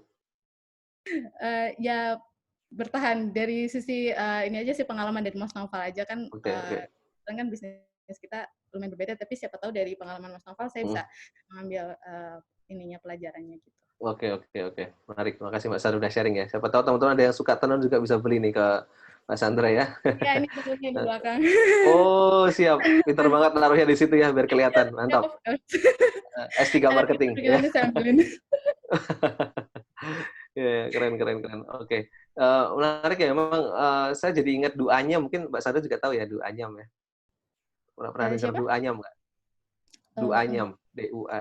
Oh, mungkin bisa searching saya itu taunya menarik juga malah tuh. ini Lemira itu. Oh, ya. Ya emang apa kemarin tuh berapa waktu lalu emang sempat ini banget hype banget. Beberapa teman saya tuh sampai ada dua teman sekampus tuh yang bikin bisnis di bidang tenun. Kayaknya emang sempat hype ya, sempat luar biasa banget lah. Nah, kondisi sekarang emang banyak merubah ya. Dan memang akhirnya tidak sedikit yang jadi terdampak gitu untuk berbagai masalah yang ada. Tapi saya lihat sebenarnya banyak juga kok yang bisa mengambil hikmah dari pandemi ya, malah bisa jadi survive. Saya kemarin kayak contoh, saya punya teman anak film juga, mungkin teman-teman film ada yang tahu, mudah menginspirasi tahu ya, kayaknya Kang Adnan. Dan ya Kak Ada ya. yang Kang Adnan itu menarik banget. Jadi dia kemarin sempat ke Jogja gitu ya, sempat ngobrol, kita diskusi itu kan, ngomongin soal bisnis di kala pandemi. Dia cerita gitu, ya meskipun memang dia kan juga kebanyakan training untuk corporate ya, mungkin sama ya, targetnya corporate juga training ke pihak perusahaan atau mungkin di organisasi atau sekolah.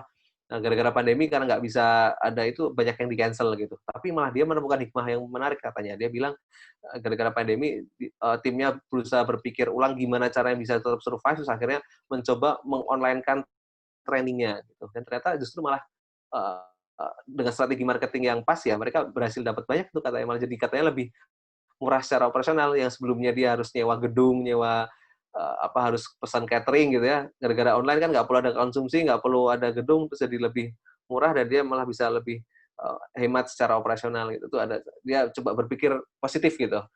Jadi mungkin itu jadi insight menarik juga. Kalau di kondisi saya sebenarnya karena emang dari awal terlanjur digital, malah justru terkena dampak positif sih gara-gara COVID ya, karena sekarang Enggak. mau nggak mau harus online, harus digital.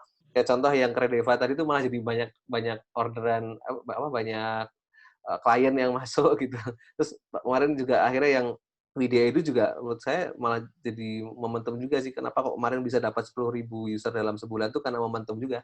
Karena momentum mau masuk kampus, terus nggak bisa bimbel offline, harus online belajarnya. Jadi semuanya pada nyari gitu, nyari bimbingan belajar. Akhirnya ya kita masuk tuh di kondisi yang tepat, momentum yang tepat gitu. Jadi ya kebetulan malah kita lebih banyak dapat positifnya sih ini gara-gara pandemi ya. Ya semoga tidak ini ya, tidak takabur. Jadi ya kita tetap banyak kok sebenarnya hal-hal yang juga jadi obstacle. Malah justru saya yang sering alami itu lebih karena tim sih. Jadi sejauh ini pengalaman saya lebih sering kena masalah itu justru dengan tim. Sesimpel komitmen tim yang nggak beres gitu, yang seringkali jadi masalah gitu. Apalagi kalau lagi starting di awal itu susahnya di situ gitu. Jadi pada akhirnya peran CEO itu jadi chief everything officer ya. Jadi waduh semuanya harus ditanggung gitu. Teman yang ngurusin produksi misalkan nggak komit, jadi kita harus udah ikut terjun juga di produksi, marketing juga nggak beres, terjun juga di situ akhirnya gitu. Ya emang itu konsekuensi di awal sih, tapi pasti ada hikmah di balik itu ya. Nanti akhirnya kan kalau semakin besar kita juga yang akan menerima benefitnya gitu. Jadi mungkin pengalaman saya mungkin lebih ke situ sih ya, di kondisi pandemi juga lagi-lagi di tim juga sempat jadi masalah sih karena kan harus WFH ya, terus komunikasi jadi tidak lancar. Kemarin kita akhirnya nemu sebuah solusi biar tetap komunikasinya lancar dan pekerjaan tetap beres. Kita bikin namanya daily sprint dan daily review. Jadi setiap pagi kita harus ada sprint dulu, harus ada laporan, semua rapat datang on time jam 8 pagi misalkan. Semua menyampaikan mau ngapain hari ini gitu sambil sedikit koordinasi. Terus sorenya pas jam pulang kantor gitu ya, meskipun di rumah masing-masing tetap harus on meeting ya, online meeting untuk menyampaikan sudah tercapai atau belum, yang belum tercapai apa, evaluasinya apa. Itu dilakukan setiap hari. Bahkan setelah pandemi sudah mulai mereda di Jogja ketika itu semua bisa kembali work from office, budaya itu jadi keterusan gitu. Jadi paginya kita daily sprint, sorenya kita daily review. Jadi itu jadi hikmah juga sih, gara-gara pandemi awalnya susah mengontrol tim, malah jadi nemu sebuah sistem baru yang ternyata itu efektif gitu. Jadi mungkin itu ya, apalagi ya, mungkin itu sih, semoga cukup bisa jadi insight ya, entah ini bermanfaat atau enggak. Tapi semoga ada insight yang bisa diambil. Kalau saya mungkin gitu Mbak Sandra. Ya, Cassandra ada feedback? Iya, udah nggak apa-apa itu aja. Nanti paling terkait dengan Bcraft, saya boleh ya Mas, nanti saya DM. Boleh. Ya. Boleh. Terima kasih Mas Alfa. Oke, Kak Sandra, makasih. Dan Kak Naufal, Kak, kita lanjut ke pertanyaannya. Lumayan nih masih ada di chat box. Nah, Oke. selanjutnya ada pertanyaan dari Kak Mariam. Pertanyaannya, Kak Naufal, gimana sih cara mengetahui potensi diri kita agar mengetahui diri kita mempunyai jiwa entrepreneur? Terkadang saya sendiri tuh bingung gitu. Gimana kemampuan diri saya itu sebenarnya? Mhm. Seperti itu. Gimana tuh, Oke, oke. Kak? Ini kayaknya kita harus menggali-menggali, Kak. Iya, menarik, menarik. Ya mungkin ini sering terjadi ya di kalangan anak muda gitu ya. Orang sering bilang juga quarter life crisis atau apapun itulah ya, itu juga sering terjadi gitu. Nah, memang orang itu ada sebuah quotes menarik ya, orang itu tersesat bukan karena dia nggak tahu mau kemana, tapi dia nggak tahu lagi di mana gitu ya, sedang di mana gitu. Jadi, ini menjadi PR sendiri memang untuk mengetahui kita sedang di mana gitu, untuk mengetahui kita tuh sebenarnya kemampuannya di mana. Kalau dari saya sih sarannya ini sih, apa, kalaupun teman-teman masih bingung ya mau ke arah mana gitu ya, apakah saya emang pas di sini atau enggak, pada akhirnya kita nggak akan tahu kalau kita nggak nyoba ya. Maka bisalah kita nge-list, nggak apa-apa lebih dari satu gitu, banyak nggak apa-apa. Tapi kita bisa list kira-kira mana aja yang mendekati itu gitu. Misalkan saya punya 5 opsi gitu ya yang mendekati yang saya rasa, itu sesuai dengan apa yang saya inginkan, sesuai dengan, passion saya atau sesuai dengan kemampuan saya kayaknya nih gitu ya, masih meraba-raba tapi ada beberapa opsi yang mendekati, semua itu dikerjakan dulu aja, nggak apa-apa gitu ya, kan namanya mencoba, karena kalau kalau kita cuma ngawang-ngawang terus, cuma bertanya-tanya terus, kita nggak akan pernah tahu. Jadi, udah nggak apa, coba aja banyak gitu. Contoh kayak misalkan dulu kalau di kampus, saya bingung nih pengen ikut UKM apa, ikut apa, unit kegiatan mahasiswa yang mana, ikut organisasi yang mana gitu. Ya udah ikuti dulu aja semuanya yang kamu rasa itu. Kemudian setelah setahun gitu ya, kita evaluasi gitu. Oh, atau mungkin bisa lebih cepat ya, berapa bulan gitu, atau bahkan mungkin berapa hari kalau bisa, tapi kayak nggak mungkin deh ya, berapa bulan misalkan. Kita coba gitu, kita, evaluasi, oh kurang gimana, sudah pas belum sih gitu, atau, apa namanya, ini sudah sesuai belum gitu. Kan kalian bisa merasakan dari situ. Nanti kemudian tentukan setelah itu, oh kayaknya emang yang paling pas ke sini gitu. Pada akhirnya kalaupun teman-teman fokusnya lebih dari satu gitu ya, saya punya, eee, passion di entrepreneur, tapi saya juga punya passion di apa, contoh pendidikan gitu ya, nggak masalah gitu. Karena, ya meskipun memang teman harus terima konsekuensinya ya, ketika kita nggak fokus di satu hal, 100% kita sebagai manusia yang penuh keterbatasan ini akan dibagi 2, akan dibagi gitu. Misalkan ada 2 fokus ya berarti 50-50 atau 70-30 dan sebagainya. Meskipun belum tentu 10%-nya kita sama dengan 10%-nya orang lain ya, bisa jadi 10%-nya orang lain tuh udah kayak 100%-nya kita juga bisa jadi gitu.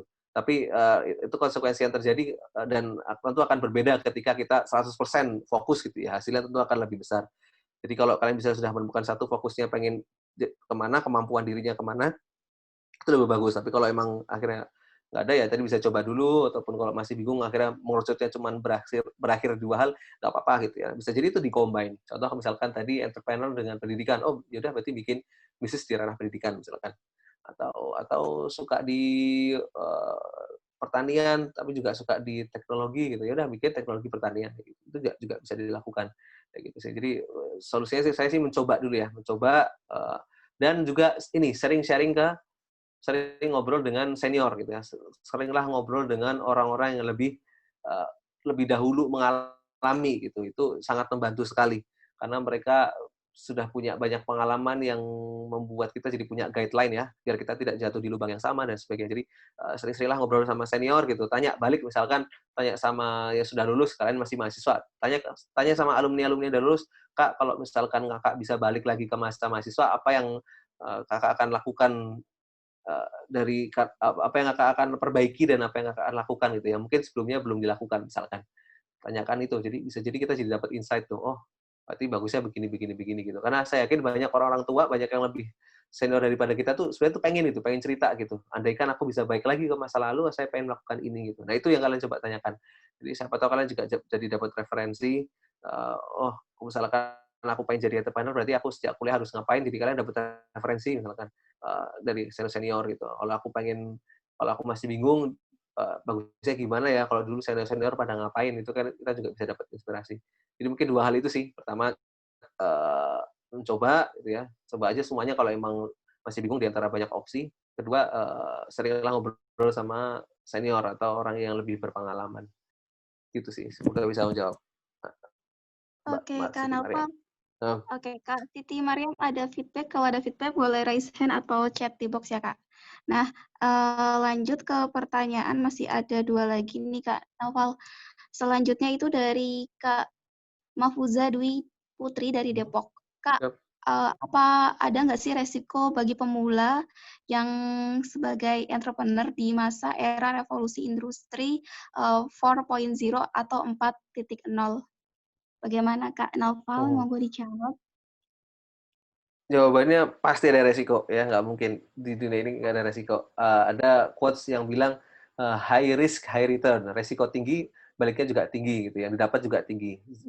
Low risk low return ya, resiko rendah yang didapat juga rendah gitu. Zero risk zero return ya, nol atau nggak ada risiko ya jangan harap dapat dapat apapun gitu ya. Jadi pada akhirnya kalau kita mau dapat apapun ya berarti harus berani mengambil resiko karena itu hal yang sangat wajar di dunia ini gitu ya.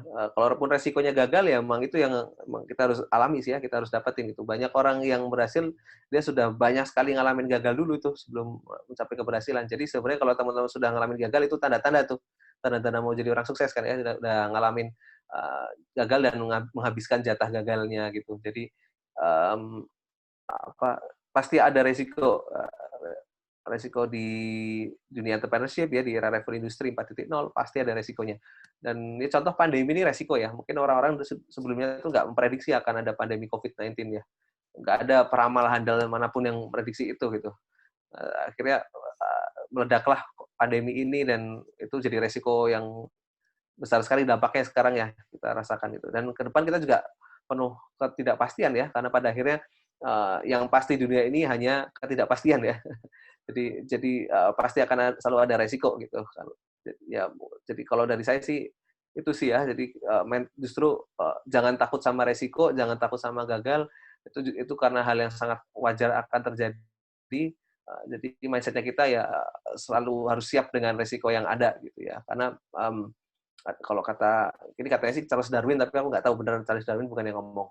Yang biasanya yang survive itu katanya, yang survive itu bukanlah yang paling pinter atau paling kuat, tapi yang paling adaptif terhadap perubahan gitu. Jadi apapun resikonya yang akan dirasakan ke depan nanti, yang akan dihadapi ke depan nanti, ya kita harus selalu adaptif, selalu inovatif menghadapinya kayak gitu ya. Jadi jangan gentar, maju tak gentar lah. Gitu ya. Sebagai orang Indonesia yang berhasil memerdekakan diri dari penjajahan, masa kita hilang sih semangat itunya ya. Negara lain tidak sekuat Indonesia loh sampai malahkan dengan bambu runcing kan itu mental yang harusnya nggak hilang nih dari generasi sekarang kayak gitu sih. Mungkin itu jawabannya, Mbak. Kak Naufal, terima kasih. Mas sedikit konfirmasi tadi benar Kak dari Charles Darwin. Kebetulan saya anak biologi, jadi itu benar quote-nya Oh, Charles Darwin. Oke, oh benar ya. Oh, betul betul Kak. oke, Emang harus adaptif supaya ada evolusi. mantap. Lanjut dari pertanyaannya Kak Konit. Kak, kalau kita pengen mencari inovasi bisnis dari usaha yang udah ada, misalkan seperti bangun bisnis kuliner, gimana kita bisa memberikan ciri khas dari bisnis kita agar bernilai jual bagi orang banyak? Ini lebih ke ATM mungkin ya Kak ya, amati, tiru, Oke, modifikasi. Bagaimana Kak mantap. Noval, Wah, monggo? ya, makasih. Oh, Mbak Susan udah ngasih jawabannya itu ya, ATM luar biasa. Kayaknya saya nggak perlu jawab lagi. Jangan Kak. Udah jago. Ya, itu bisa jadi solusi satu tuh. Soal ATM juga bisa jadi solusi ya. Memang di bisnis yang banyak pesaingnya memang jadi tantangan tersendiri ya. Meskipun bisnis yang red ocean ya, mungkin istilahnya ya, yang banyak pesaingnya itu juga di sisi positifnya berarti bisnisnya sudah tervalidasi gitu ya. Berarti memang duitnya ada di situ. Kalau bisnis yang blue ocean yang masih baru, yang persaingannya mungkin tidak relevan ya, masih belum ada persaingan, oke, dia unik ya, mungkin dia berbeda gitu, berbeda sendiri. Tapi belum tentu tervalidasi ya, belum tentu market memang butuh karena baru banget. Tapi kalau yang main di red ocean, contoh di makanan, oke, persaingannya banyak, tapi sisi positifnya marketnya sudah tervalidasi gitu. Pasti ada orang yang beli gitu ya. Contoh jual makanan tuh kan meskipun banyak pemainnya tetap pada laku kan ya. Makanan-makanan tuh tetap ada yang beli gitu ya. Jadi itu apalagi itu kebutuhan primer. Jadi sangat apa ya sangat mungkin untuk bisa tetap terjual gitu. Jadi persaingannya meskipun banyak tetap bisa laku. Marketnya luas lah. Mengambil kue kecil dalam market yang sangat besar tetap akan dapat untung. kayak gitu ya. Itu mungkin satu. Nah, terus kemudian gimana cara kita bisa bersaing dengan mereka, cara bisa kita punya unique value ya, punya sebuah nilai keunikan ya. Ada sebuah buku namanya Purple Cow, kalau teman-teman mungkin ada yang pernah baca ya, sapi ungu. Itu menarik sih. Jadi analoginya adalah mungkin kalau kita pertama kali ke Australia, kita ini ya, apa namanya, melihat akan banyak melihat sapi gitu. Ada sapi di pinggir jalan satu, ada sapi. Tahu-tahu ternyata ada banyak banget sapi di mana-mana gitu ya, di New Zealand atau di Australia itu. Kita apa, kagum ya, kita kalau bahasa Jawanya gumun gitu. Waduh, ada banyak banyak banyak sapi nih, keren nih, menarik nih gitu. Nah, satu hal experience yang luar biasa bagi kita gitu. Berbulan-bulan kita tinggal di Australia atau di New Zealand, lihat banyak sapi, akhirnya kita biasa aja gitu. Alah, biasa aja, ada sapi banyak, udah biasa, ada sering gitu. Tapi satu ketika ada tahu-tahu sapi yang warnanya ungu gitu. Tahu-tahu ada satu sapi warnanya ungu, yang lainnya warnanya cuma putih, hitam, coklat, tahu-tahu ada satu warnanya ungu gitu. Apa yang kita lakukan? Otomatis kita akan lihat, wah ini bisa beda banget gitu ya gitu. Sampai akhirnya karena saking uniknya kita foto, kita update di story, update di TikTok, masuk FYP di TikTok gitu ya, masuk lambe turah gitu. Wah, ada sapi warnanya ungu gitu. Itu akhirnya jadi viral, jadi satu hal yang remarkable ya. Nah, sama nih analoginya dalam bisnis gitu ya. Kita kalau mau jadi bisnis yang remarkable ya, yang kemudian bisa menang di persaingan pasar ya, kita harus bikin satu hal yang sangat yang remarkable ya, yang memang unik ya, yang sebuah advantage yang susah disamakan gitu. Nah, ini memang perlu riset terus sih untuk bisa dapat ini gitu. Tadi bisa salah satu caranya dengan ATM ya, amati yang ada, terus tiru itu ya yang kira-kira bagus dan dimodifikasi. Itu bisa. Kedua, lagi-lagi dengan konsep yang saya jelaskan di materi tadi gitu, memahami kebutuhan user.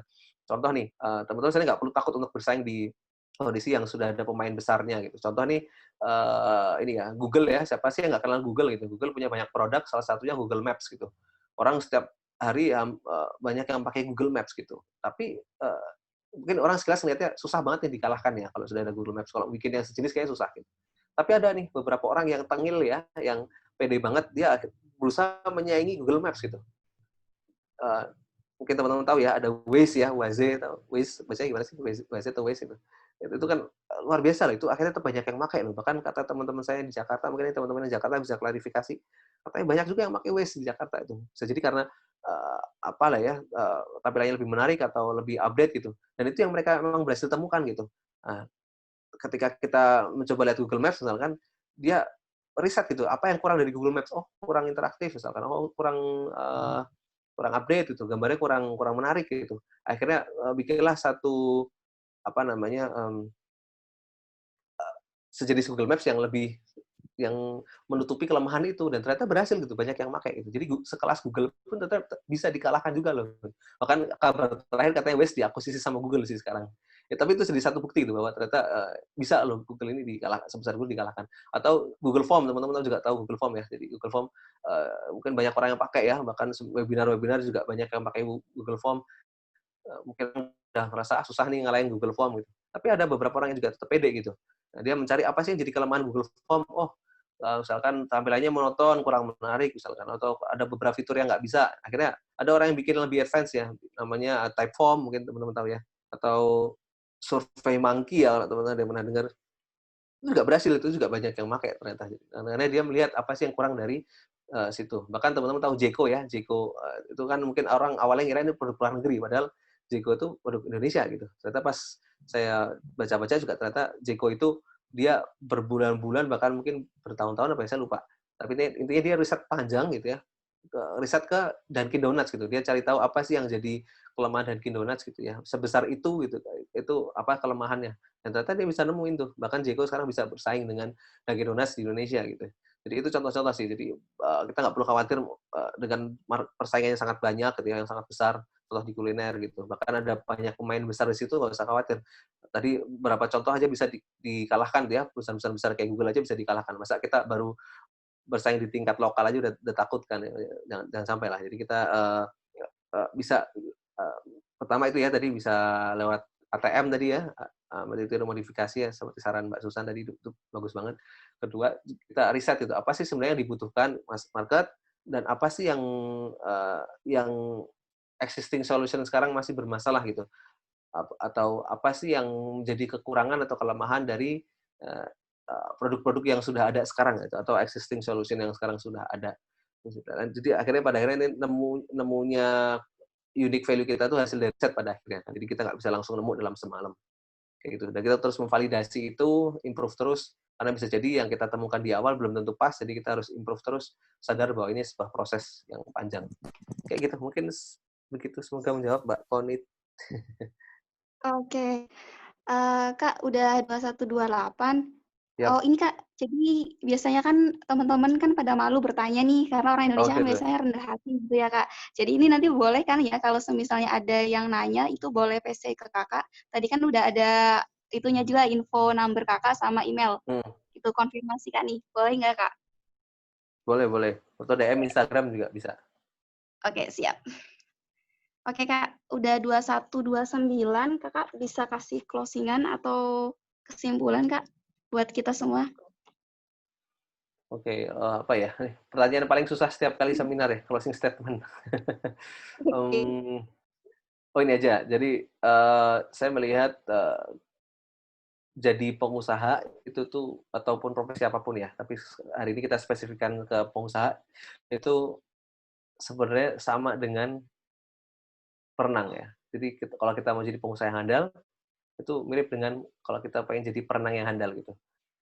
Nah, kalau kita mau jadi perenang yang handal gitu ya, kita mau bisa jago dalam berenang, mungkin kita bisa nih baca buku soal bagaimana yang baik yang apa ya, berenang yang baik dan benar gitu. Bahkan mungkin bisa jadi nonton YouTube gitu, gaya-gaya yang bagus untuk berenang gitu. Kita bisa jadi lihat dari segala literatur gitu dan sebagainya lah, ilmu-ilmu terkait berenang. Tapi apa kemudian kita otomatis langsung bisa berenang? Kan enggak ya.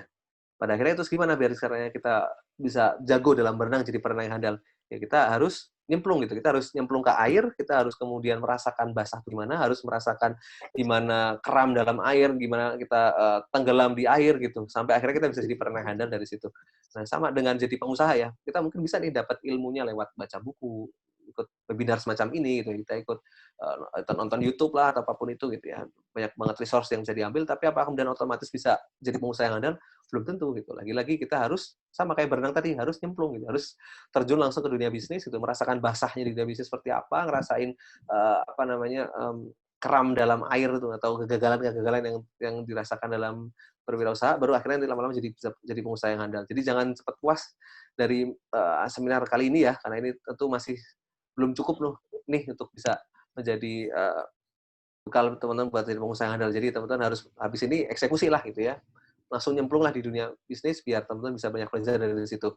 Kalau dalam bukunya Sidu ya, tahu Sidu nggak? Buku catatan yang untuk nulis dulu itu zaman sekolahan. Itu Legend kan banget loh, ada Kak. buku catatan Sidu ya, itu betul, itu ternyata setiap buku tuh ada ilmunya ya, termasuk buku Sidu yang cuma buku catatan doang gitu. Karena di bawahnya, di paling bawah itu ada tulisan yang menarik banget di buku Sidu ya. Experience is the best teacher kalau teman-teman yang pernah baca. Guru terbaik adalah pengalaman. Jadi memang lagi-lagi pengalaman ini jadi satu hal yang penting ya. Teman-teman banyak-banyaklah bereksperimen ya, berexperience gitu, dapatkan banyak pengalaman. Dari situlah teman bisa banyak belajar. Gitu sih. Jadi mungkin dari saya begitu. Sampai jumpa lagi di kesempatan berikutnya. Semoga jadi orang yang lebih hebat setelah ini ya, untuk jadi pengusaha yang handal. Mungkin gitu. Terima kasih, teman-teman. Oke, terima kasih Kak Noval dan teman-teman. Di sesi terakhir kita boleh foto virtual ya Kak ya? Foto Boleh. virtual dulu. Silakan hostnya monggo T-nya.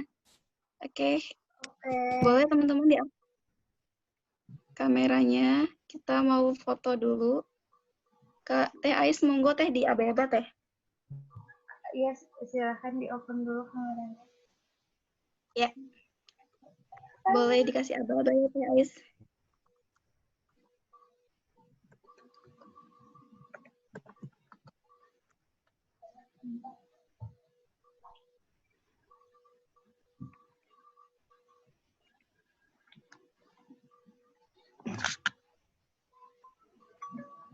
Ayo. Halo Teh Ais. Halo. Oke Teh di aba-aba ya Teh, biar kita siap-siap. Oke, kita mulai ya. Oke. 1, 2, 3.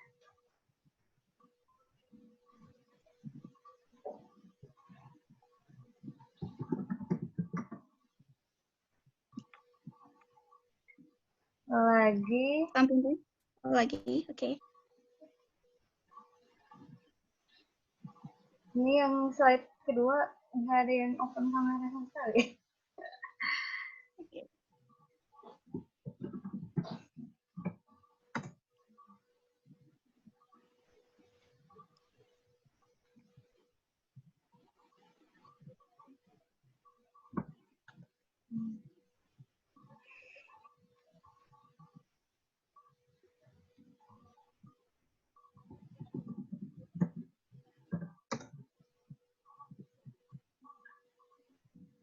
Udah nih Kak.